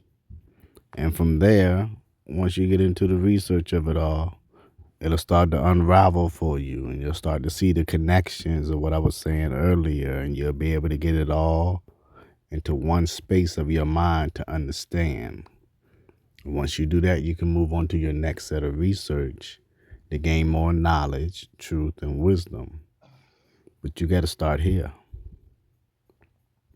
with your spirituality and Sorry about that. yourself with truth. All right.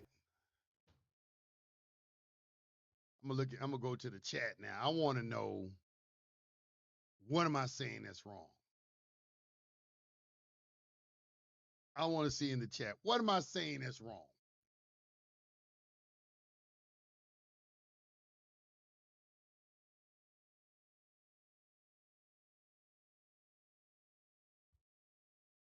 How are you going to be free if someone gave you a concept about God? Somebody gave you that concept that's not supported by your own books, by the way, history or anything, any type of empirical evidence or anything.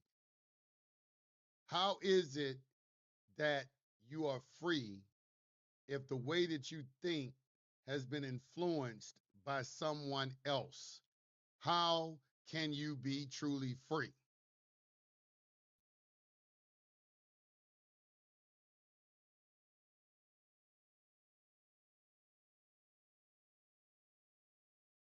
Everybody is not telling me, you know how many times I heard that the serpent lied by omission, but you ain't told me what was omitted. What, she died later on? No, you had to eat from the tree to live forever.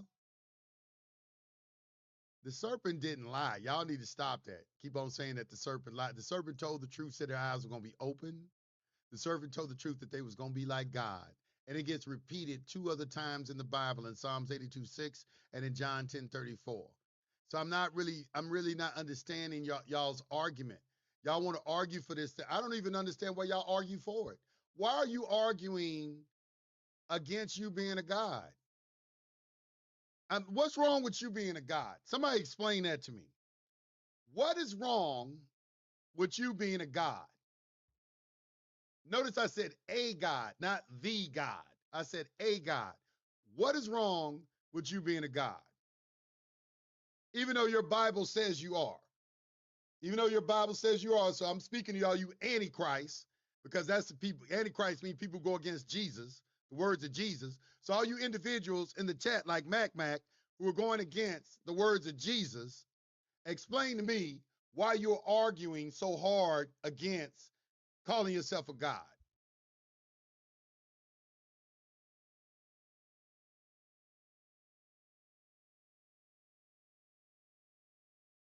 I want to see this.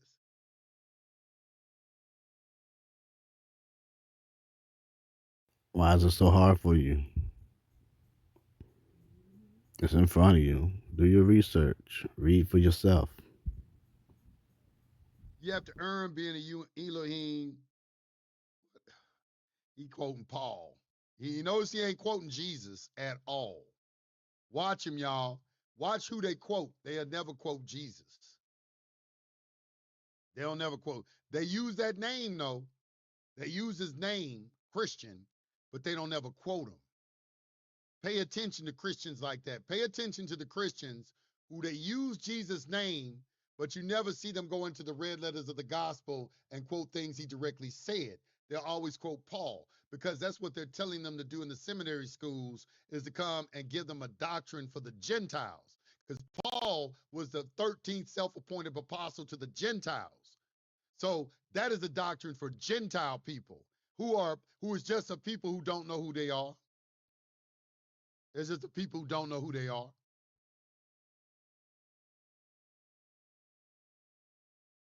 Do you know who you are? Do you know what your purpose is? What do you plan to accomplish in your life? They should not be arguing. I'm at a loss. They believe your ability to comprehend law can't. You have the ability to comprehend. Well, my thing is this. Listen, man, let me tell you something. It goes to this paradigm thing that I was telling you about. Some people have a paradigm in their mind, and you can't. It's like it's ingrained with in stone in their mind, and you're not going to change. They never grow. They're never going to see things. You know, like I was like that. I was raised as a Jehovah's Witness when I was younger. And I used to, at one time, I believed that Jehovah's Witnesses were the smartest Christians of all the Christians. We're the only ones who read the book of Revelations. We're the only ones that talk about the 144,000. Even at that time, when all the 144,000 were being selected in their religion, they were all white people, you know, of course. I think that's also in in the uh the uh the Mormon, because the Mormons, the Seventh Day Adventists, and the Jehovah's Witnesses all have very similar type of religious beliefs. Because Ellen White Gould, um, uh, uh, Charles Taz Russell, and Joseph Smith, I think they were all related Masonically. I'm not sure. But if you really go into their services, you'll see they all have services the exact same way. They go door to door and do a lot of different things the same way.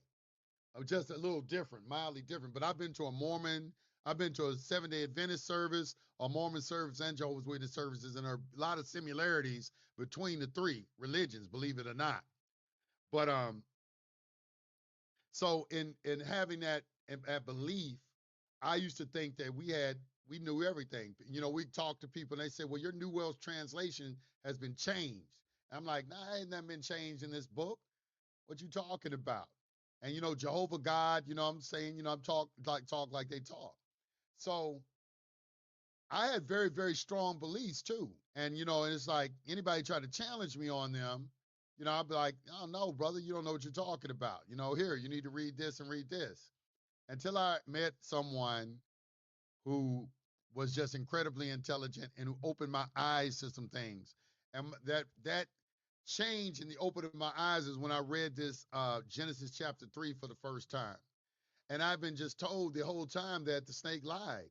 So when I would read it, I'll just assume the snake is lying to her. You know, it's just your mind is programmed to see that the snake is lying, you know. So I would just read it, and the snake was lying. It wasn't any argument about it. The snake was lying. But then until I really read it, because people don't really read. They read, but they don't know how to read. But they will read something, and they'll just read over stuff. And you haven't really read this and said, I don't see where this serpent lied. I don't see where this serpent is called Satan the devil. I don't see any of these things. Now, when you begin to question that, that's a sign to them that your mind is being freed, and they got to bring you back in.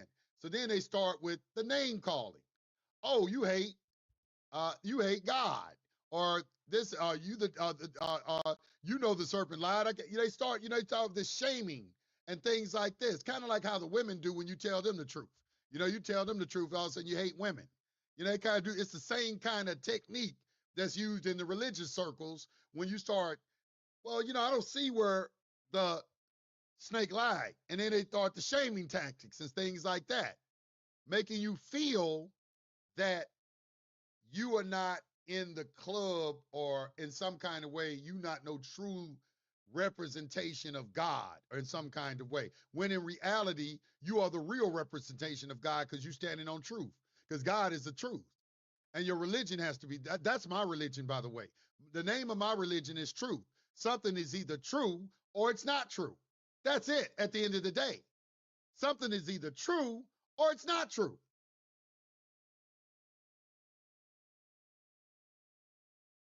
So a person who's truly interested in the truth will go and look into Hebrew, will say, who is the author of this interpretation of the Bible, and who is the author of this interpretation of the Bible? Let me look into their background and see something about these dudes. This is what people who are interested in the truth. They're going to dig deep. They're going to do their due diligence. And then when you find the truth and you want to share it with your brothers, it's going to be just like the allegory of the cave. When the one brother stepped outside, the allegory of the cave, where there was 3 men inside of a cave. They'd been in a cave all their life. They were born inside the cave and lived in the cave all their life. And they could see the mouth of the cave, and they could see light, and they could see shadows walking back and forth. But they never ventured to the mouth of the cave to see what the shadows were. And they used to debate amongst themselves of what the shadows were. And some of them thought they were so intelligent and thought they had a good grasp on what the shadows were, until one day one of them got bold enough to venture to the mouth of the cave and walk outside of the cave into the light. And he walked into the light. At first he was blinded by the light, but as his vision slowly cleared, he began to see that the shadows were shadows, and that there were real animate beings and objects casting the shadows, a world of life and sound and of all type of wonder. And he ran back to the cave to tell his brothers and sisters about the truth of the light. And when he did, his brothers and sisters grabbed him, tied him up, and put a boulder at the mouth of the cave and said, don't let nobody out the cave. Anybody who ventures outside of the cave, it drives them crazy. These are the people in your chat that's talking like Mac Mac. Do you get it? Do you understand? Look at society. That's them. You step out of the cave into the light, and you come back and try to tell them. And this is why Jesus said, do not cast your pearls before swine. Let me read it. This is why he said this. Man, let me tell you, when you still start living in truth, all them words in the Bible come alive. And we told y'all that even with Jesus' words, you'll start to understand they're all spiritual. They come alive. Matthew 7:6. Give not that which is holy unto the dogs, neither cast your pearls before swine, lest they trample them under their feet and turn again and rend you to pieces. That's why our website's set up the way it is. You give them the truth, they trample it under their feet, and they turn around and start tearing you to pieces. And it don't matter how basic you try to be. You could try, like what I just did today. I said, let's get a Strong's Concordance. Let's look at these word God and see what they translated from. We can see they all translated from the same word. It all means a plural, but they translated to mean something different in English. Anybody with 2 eyes and 2 ears and with common sense can see that. But for some reason, they programming prevents them from seeing it, and they're going to start to block you from seeing it too. Because this door I'm opening for you is a doorway that's going to open to an understanding that's going to make you realize that you really are God. You're going to understand that these people getting wealthy, what they're talking about with this law of attraction is real. I've been in their circles. That's all they talk about. That's all they write about in their books is the law of attraction. Now you see why we stress it so much? And there are certain ones that don't want you to know it. So these basic principles that underlie the law of attraction, mentalism, correspondence, vibration, polarity, rhythm, cause and effect, and gender, those 7 principles, they don't want you familiar with that. They want to keep you in the bounds of religion. They want to keep you with a God that is impersonal, that lives up in a cloud somewhere, that's white or black. You either living in truth or you living in lies. It's your choice. They want you to put God in a place far away from you. Think about that. Why would they want to try and do that? Instead of God being in you, a part of you, made up of you, in every cell of you. Are you starting to get the connections? Your Bible says the kingdom is within you. As in heaven, as on earth, as above, so below. They put all of this stuff so it's to scare you from learning about it. But once you learn about it and see the connections and you start to see stuff from what it really is, you'll start to be like, wow. I'm not trying to listen. As you can see, I'm not trying to shit on nobody's religion. I'm trying to make you look at your religion from a different lens. Because the things Jesus was trying to teach you, let me show you what Jesus was trying to teach you about the law of attraction. Let me show y'all something real quick. If you go to Mark 11,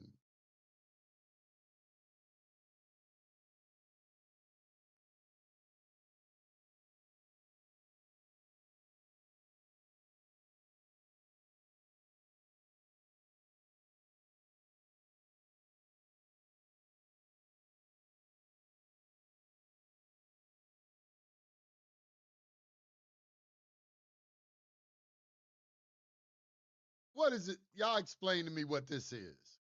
And Jesus said to them, have faith in God. For verily I say unto you, that whosoever shall say unto this mountain, be thou removed, and be thou cast into the sea, and shall not doubt it in your heart, but shall believe the things that which he saith shall come to pass, he shall have so whatever he saith. Therefore I say unto you, what things so you desire, when you pray, believe that you receive them, and you shall have them.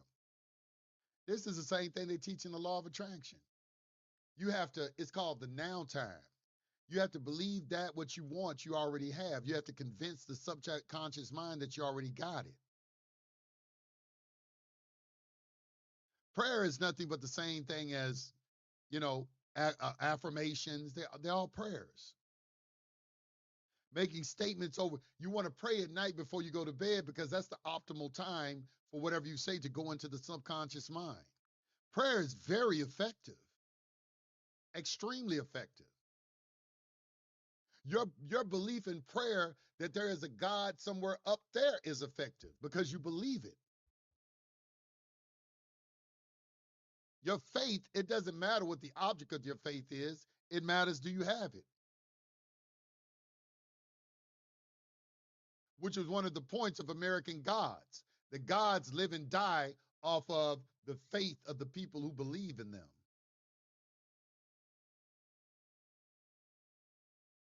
Let's look at where he says this again. Are y'all keeping up with this?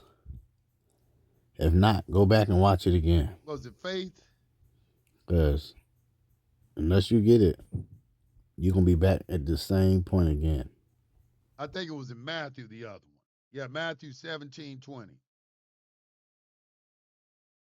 And Jesus rebuked the devil, and he departed out of him, and the child was cured the very hour. Then came the disciples to Jesus apart and said, why could we not cast him out? And Jesus said, because of your unbelief. For verily I say unto you, if you have the faith of a grain of a mustard seed, you shall tell this mountain, remove hence and yonder place, and it shall be removed, and nothing shall be impossible to you. Okay, if Jesus right here in Matthew 17:20 is telling me that nothing shall be impossible to me, isn't that by definition making me a God? Look at what Nikola Tesla did to create his inventions. He used spirituality. If, once again, in Matthew 17:20, he said the same, I'm going to break this down in just a second. If Jesus said that if I tell this mountain to be cast in the ocean and do not doubt in my heart, but believe the things that I have said as if they have happened, nothing shall be impossible for me. Doesn't that make me a God? Yes or no? I just need a yes or no from the listening audience. Yes or a no. If nothing is impossible for me, based off the state of my mind, mentalism, doesn't that make me a God? Think about it. Let it soak in, digest. Does it?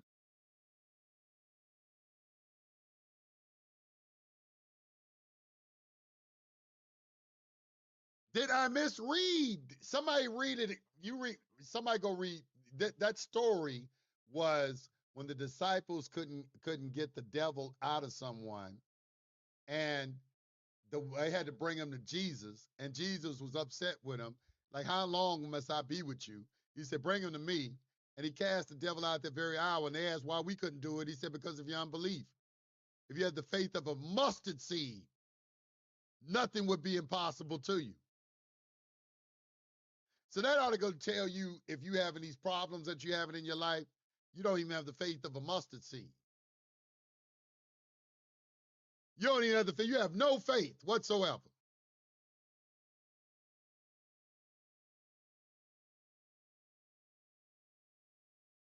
That's all I want to know. If Jesus said, this is why they don't want to read you. I want you to go to your churches and pay attention. They never take y'all to the Gospels where Jesus talks. They only take you to the books of Paul. They keep you in the books of Acts, Romans, Corinthians, Thessalonians, Galatians, Hebrews. They keep you in those books. Those are the epistles, which are letters to the Gentile nations. Because y'all not the chosen. Now you see how the letters of Timothy were used to create the book of Timothy. Go and read the Bible for yourself. Go ahead and go read it. I'm just reading Jesus' words. I'm just reading Jesus' words. Matthew 17. Anybody want to debate with me on what that means?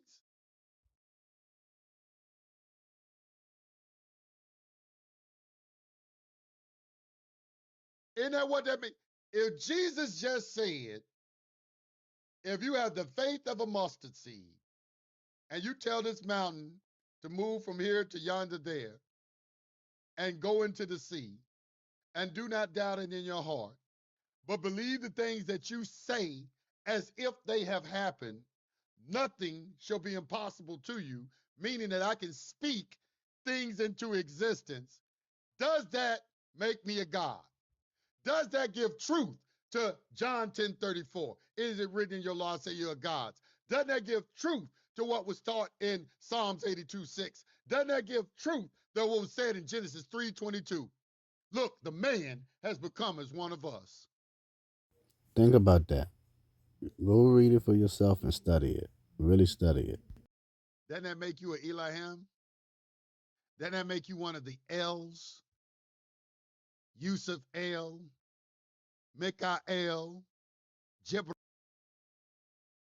what does that make you? Jibrael, Uriel.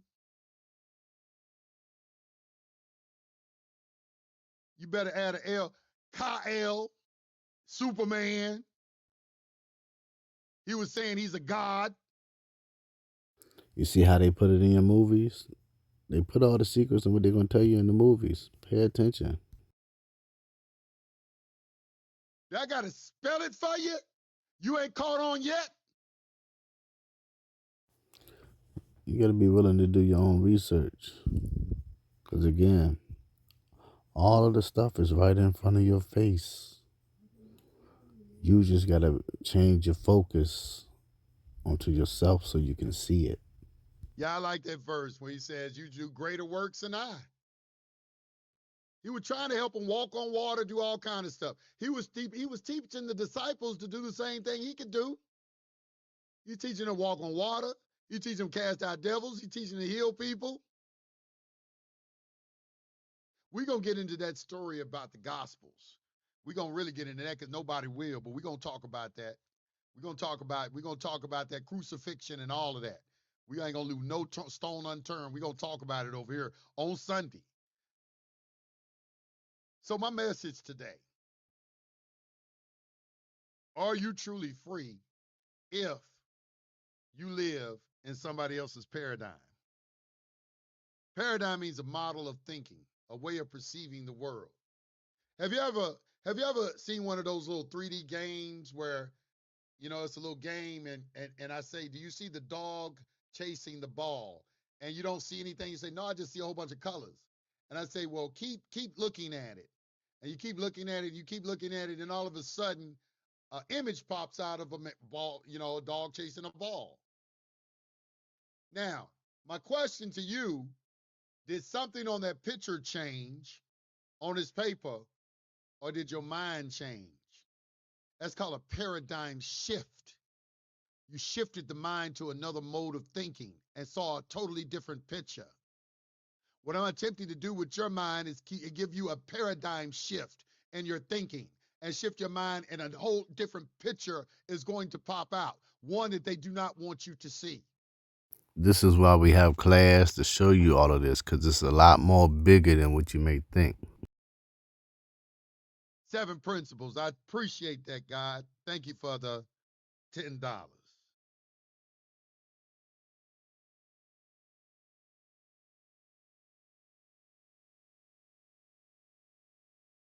You say, I believe you have a lot of religion inside of you. That's why you talk like a Christian pastor. No, I don't talk like a pastor. I talk with passion because I got passion for the truth. I don't believe in nothing religion teaches y'all. Some of you, and the reason that I can talk to you is because I was in your mode of thinking. So what you're hearing is I'm relating to you. I'm relating to you. So you can resonate with what I'm saying. It's like leading someone out of darkness. I couldn't be sent to a Muslim to lead them out of darkness. I wouldn't have the kind of connection with them that I have with you. I wasn't that deep in Islam to the degree I was in Christianity. All right.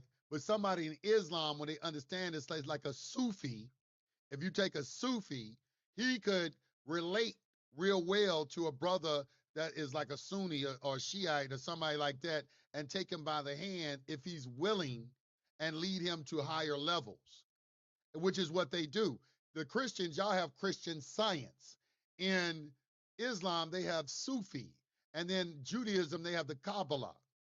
Well, everybody in Judaism can't come to the Kabbalah because they're not ready. They're not students of that. Just like everybody in Islam can't become a Sufi. And just like in Christianity, all of you can't become Christian Science because you don't possess you're not ready. When a student is ready, the teacher will appear. So you're not ready for that type. You're not ready to go to that level. It's like trying to communicate a college algebra professor with a 6th grader. You need to go through the other degrees and then before you're prepared for that type of information. But there are people who are prepared for it. So a lot of you, you're just going to reject it instead of opening your heart and trying to receive it and trying to gain some sort of understanding. I remember when I was told that angels were extraterrestrials. That I rejected that at first. What do you mean angels are extraterrestrials? I rejected that.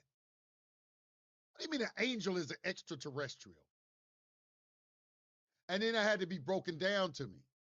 Well, terra, terrestrial means earth, extra means outside of the earth. So you have some sort of being, and that's what um, an angel means, a messenger, and heaven means sky. Well, that's what Shemaim means. They translate it as heaven, but it really means sky. Okay, that a messenger came out of the Shemaim down to Ard, which is earth. Okay, a messenger came out of the sky. I think in the Hebrew they call it the Eretz, down to earth. Okay, well, how did this become a bird man with wings on his back? Well, Michelangelo drew it, and I've been to the Sistine Chapel, I've been to the Vatican, I've seen it with my own eyes. He painted these images, and you all started adopting those images in your paradigm. And now angels became these beings with wings on their back that fly out of heaven. And can't nobody tell you nothing different. And when you read, you find out it's something different. Read the Bible. Can't nobody tell you nothing different. Because you trapped in a paradigm. So once again, are you really free? If you're not free to change your mind, if you're not free to get a deeper understanding of something, how can you ever be free? That by definition is a cage. Because change is the only thing that doesn't change. So you're either growing or dying. And if I'm not allowed to grow, then I must be dying.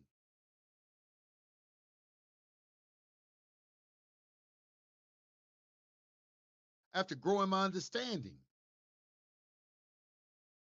I don't know. What do you think? When you take all of this in, what do you think? What does your soul say? We need to talk about the Anunnaki too. We got to have a show on the Anunnaki. Maybe I'll invite Billy Carson on for a conversation on the Anunnaki.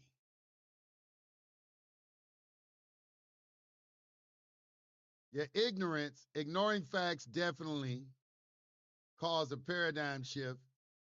Eve's dead, and the serpent lied to her about it. I see little truth in you today. Well, Eve is dead, but she didn't die right then on the spot. That's what we're saying, idiot. What are you talking about? We know everything died. It tells you right there in the scripture that if you were listening, that I said that if you had made the argument that when the Elohim prevented them from accessing the tree of life and living forever, that's how they died, that would have been an intelligent argument. But none of you opposed that argument because you don't acknowledge there were two trees in the garden, a tree of knowledge and a tree of life. And they had to take from the tree of life to live forever. And you still can't show me where the serpent lied. And I don't see any truth in you. What I see is a goddamn demon. That's what I think you are. Just like you think I'm evil, I think y'all are devils. I think y'all are straight devils. Only devils, like how y'all talk, y'all try to pose yourself as self-righteous, but I'm gonna call you out for who you are. You have your father, the devil, because you would recognize truth if you hear it. And you don't, y'all demons. What you are mad about, you're a demon because you mad I'm waking people up. And the only person who'll be mad about that is a demon. I told y'all it was more than one tree. Do your research. That's the only person to be mad about that is the devil. Like what you want to talk about Revelations 18:2. Babylon the great is fallen, and has become the habitation of devils. And Jesus warned us who to look for. In Matthew 24:5, he said, those people coming in my name, saying I'm my Christ, they will deceive many. He said, show us the time of the end of the other coming. First thing out of his mouth. Many shall come in my name, saying I'm Christ, and deceive many. Because I ain't said nothing wrong. And you trying to paint me out, talking about ain't no truth in me. You's a damn lie. I just spoke a lot of truth today. You can't refute it. Yeah, they on demon time. Hey, demons, you got to start. Let me tell y'all something else. Y'all have to start confronting lies. Like how these Democrats were just lying and then trying to shame you into being a Democrat. If you're not a Democrat, you're not black. But just because you're intelligent, you've studied a little bit, you brought some awareness to yourself, and you can understand, why would I want to be that? They the people put people in slavery. They the party of welfare recipients and victims. I don't see myself that. I have conservative values. I don't believe in homosexuality and all these things and killing my offspring. Why are you trying to shame me into doing that? And it make you feel like you are wrong. And a lot of them will succumb to it. Peer pressure. When Jesus told you, you might have to leave your family, your friends, and everybody to follow me. When you start following the truth, there's going to be a lot of people going to get left behind. When you start seeking the truth, That's a fact. Watch how small your circle get really fast. especially, let me tell you about Jehovah's Witnesses. They are arrogant lot. Like, especially if it's your mama, your parents, they really do think they smarter than you. They think they smarter than you. That's what's really they can't conceive that they lack their comprehension skills or wanting, and their ability to reason is almost non-existent. So in the face of real intelligence, it's like, but their arrogance won't allow them to see it. You can show it to them, and they still refuse to see it. They think they the smartest. I'm telling you, they think a lot of people in religious organizations think they smarter than everybody else, and they think that they have a connection with God better than you do. That's why they come and talk to you and say, well, God told me to say. Why God need to talk to you? God can talk directly to me. I don't need God to talk to me through you. Why, you got some sort of relationship with God I ain't got? Well, you know what God told me to tell you? I'm going to tell you what God told me to tell you.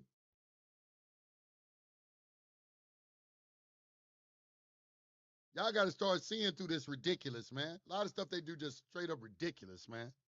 It's ridiculous. It's silly. It's primitive. They tell you they hide everything in a book. You gotta go read and do your own research. It's all hidden in the books. Go read them. From books years ago, they telling you the information and the truth. Mac, he said, you will not certainly die, he said to the woman. She didn't die right then. Did she die right then, Mac? You don't even have proof she died, but did she die right then? She didn't die. That's what we're saying. She didn't die right then. And for her to live forever, she had to eat from a tree. She didn't automatically have everlasting life by default. If she had everlasting life by default, then why was God in 23 afraid that they eat from the tree of life and live forever? Explain that. What was the point of bringing up the tree of life, Mac? Y'all stand back. Watch this. Watch this bullshit answer. Watch this bullshit answer. Mac, what was the point of bringing up the tree of life? Why did God say, let's remove them? Look, the man has become as one of us to know good and evil. Now let's remove him from the garden before he take from the tree of life and live forever. Why was that statement made? Y'all think about it. And then y'all answer that question. I remember I told y'all at the beginning that they like to use that she didn't live 1,000 years. That Methuselah is the oldest living person. That's one of their arguments he just made. Primitive. He just regurgitating what somebody else taught him to think. Mac ain't got no independent mind. He's regurgitating. I heard that over 20, 30 years ago. That, Eve died in a day because the day to God is 1,000 years and no man has lived longer than 1,000 years. So she did die in that day. This is how they reason things. But if I asked him, well, how does God calculate a day? if God made the sun and moon and stars on the fourth day, then what was God using to calculate days? If the only way you can calculate time and space is by the movement of the planets and the stars, but there were no stars and planets. Answer that for me, Mac Mac. Let's read that real quick. Let's read that real quick. Let's read that. Now, when you look into it, you find out that time doesn't really exist. You gotta realize the universal language is math, so it all operated off of frequency and waves. Let's read this.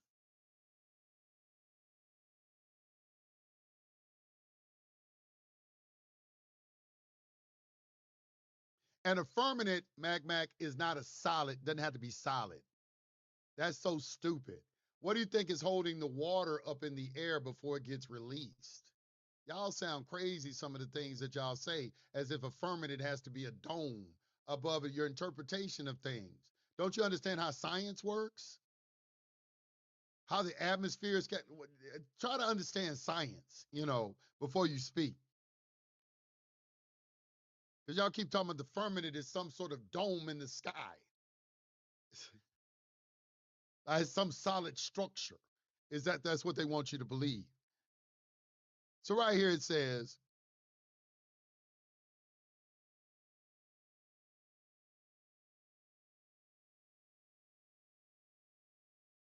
where is it right here? And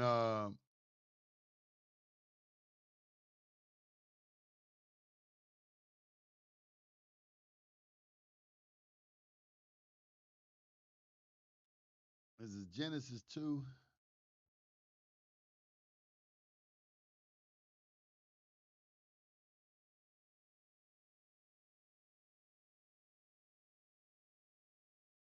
Where is that where it says, let there be light? And God made, where's the sixth day right there? And God, the herbs of the field and the earth, where is it at? And the sea creatures and the bird fly above the firmament.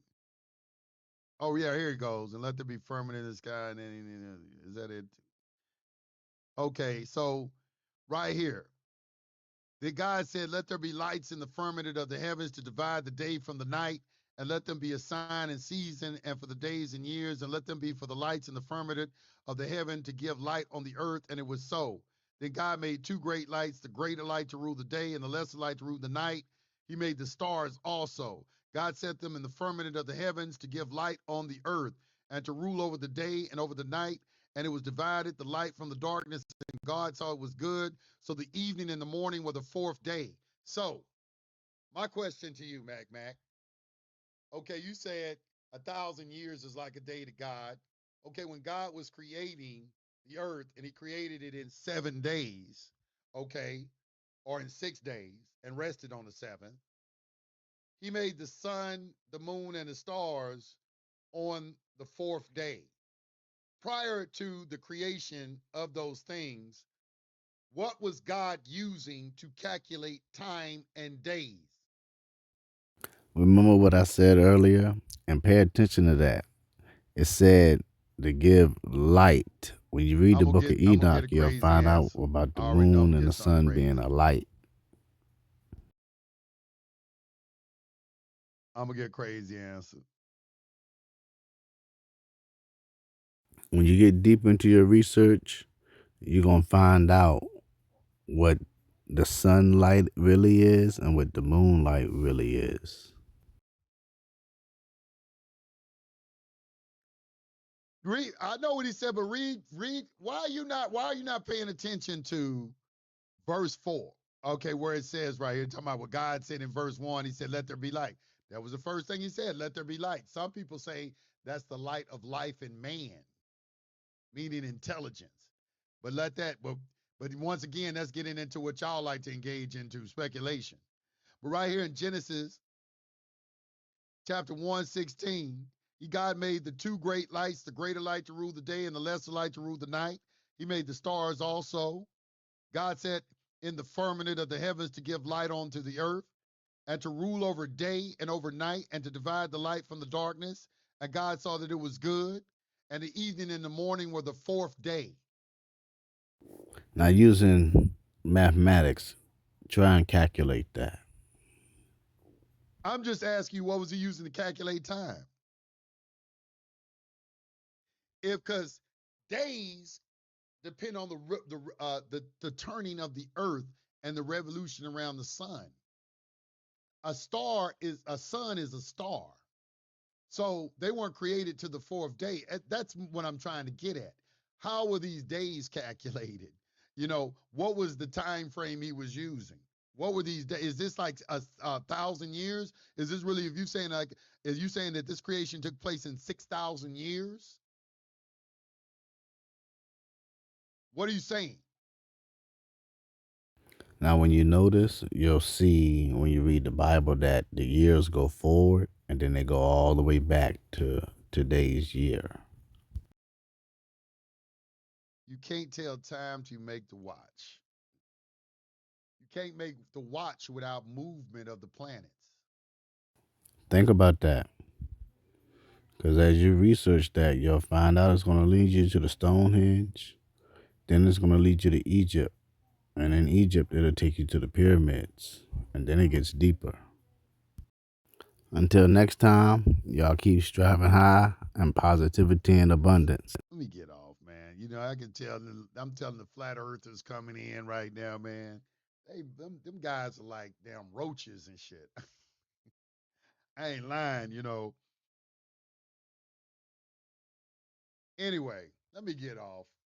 Listen, think about what I'm saying, because they starting to go into all kind of things. You just ask common sense questions. Ask yourself common sense questions. There's a narrative they're trying to get you to believe, and it is some sort of supernatural type of thing. It's like when God is a scientist and everything in creation can be explained once enough knowledge about it has been obtained. It can be explained, and it can also be explained in relation to its connection to other things, because everything in the universe is interconnected with each other. Everything in the universe is vibrating. Everything in the universe is a part of the all. So I'm trying to free your mind from the cage and understand that the all is in you and you are in he. All right. You're in the love of the all. All love is in you. All of the all is in you. You have the power to do all things. Your only limitation is your imagination. That's the only limitation that's been set on you is your imagination. Anything you can conceive and believe, you can achieve, because y'all are gods and goddesses. Peace to the gods. I'll see y'all tomorrow. Peace. I'm out.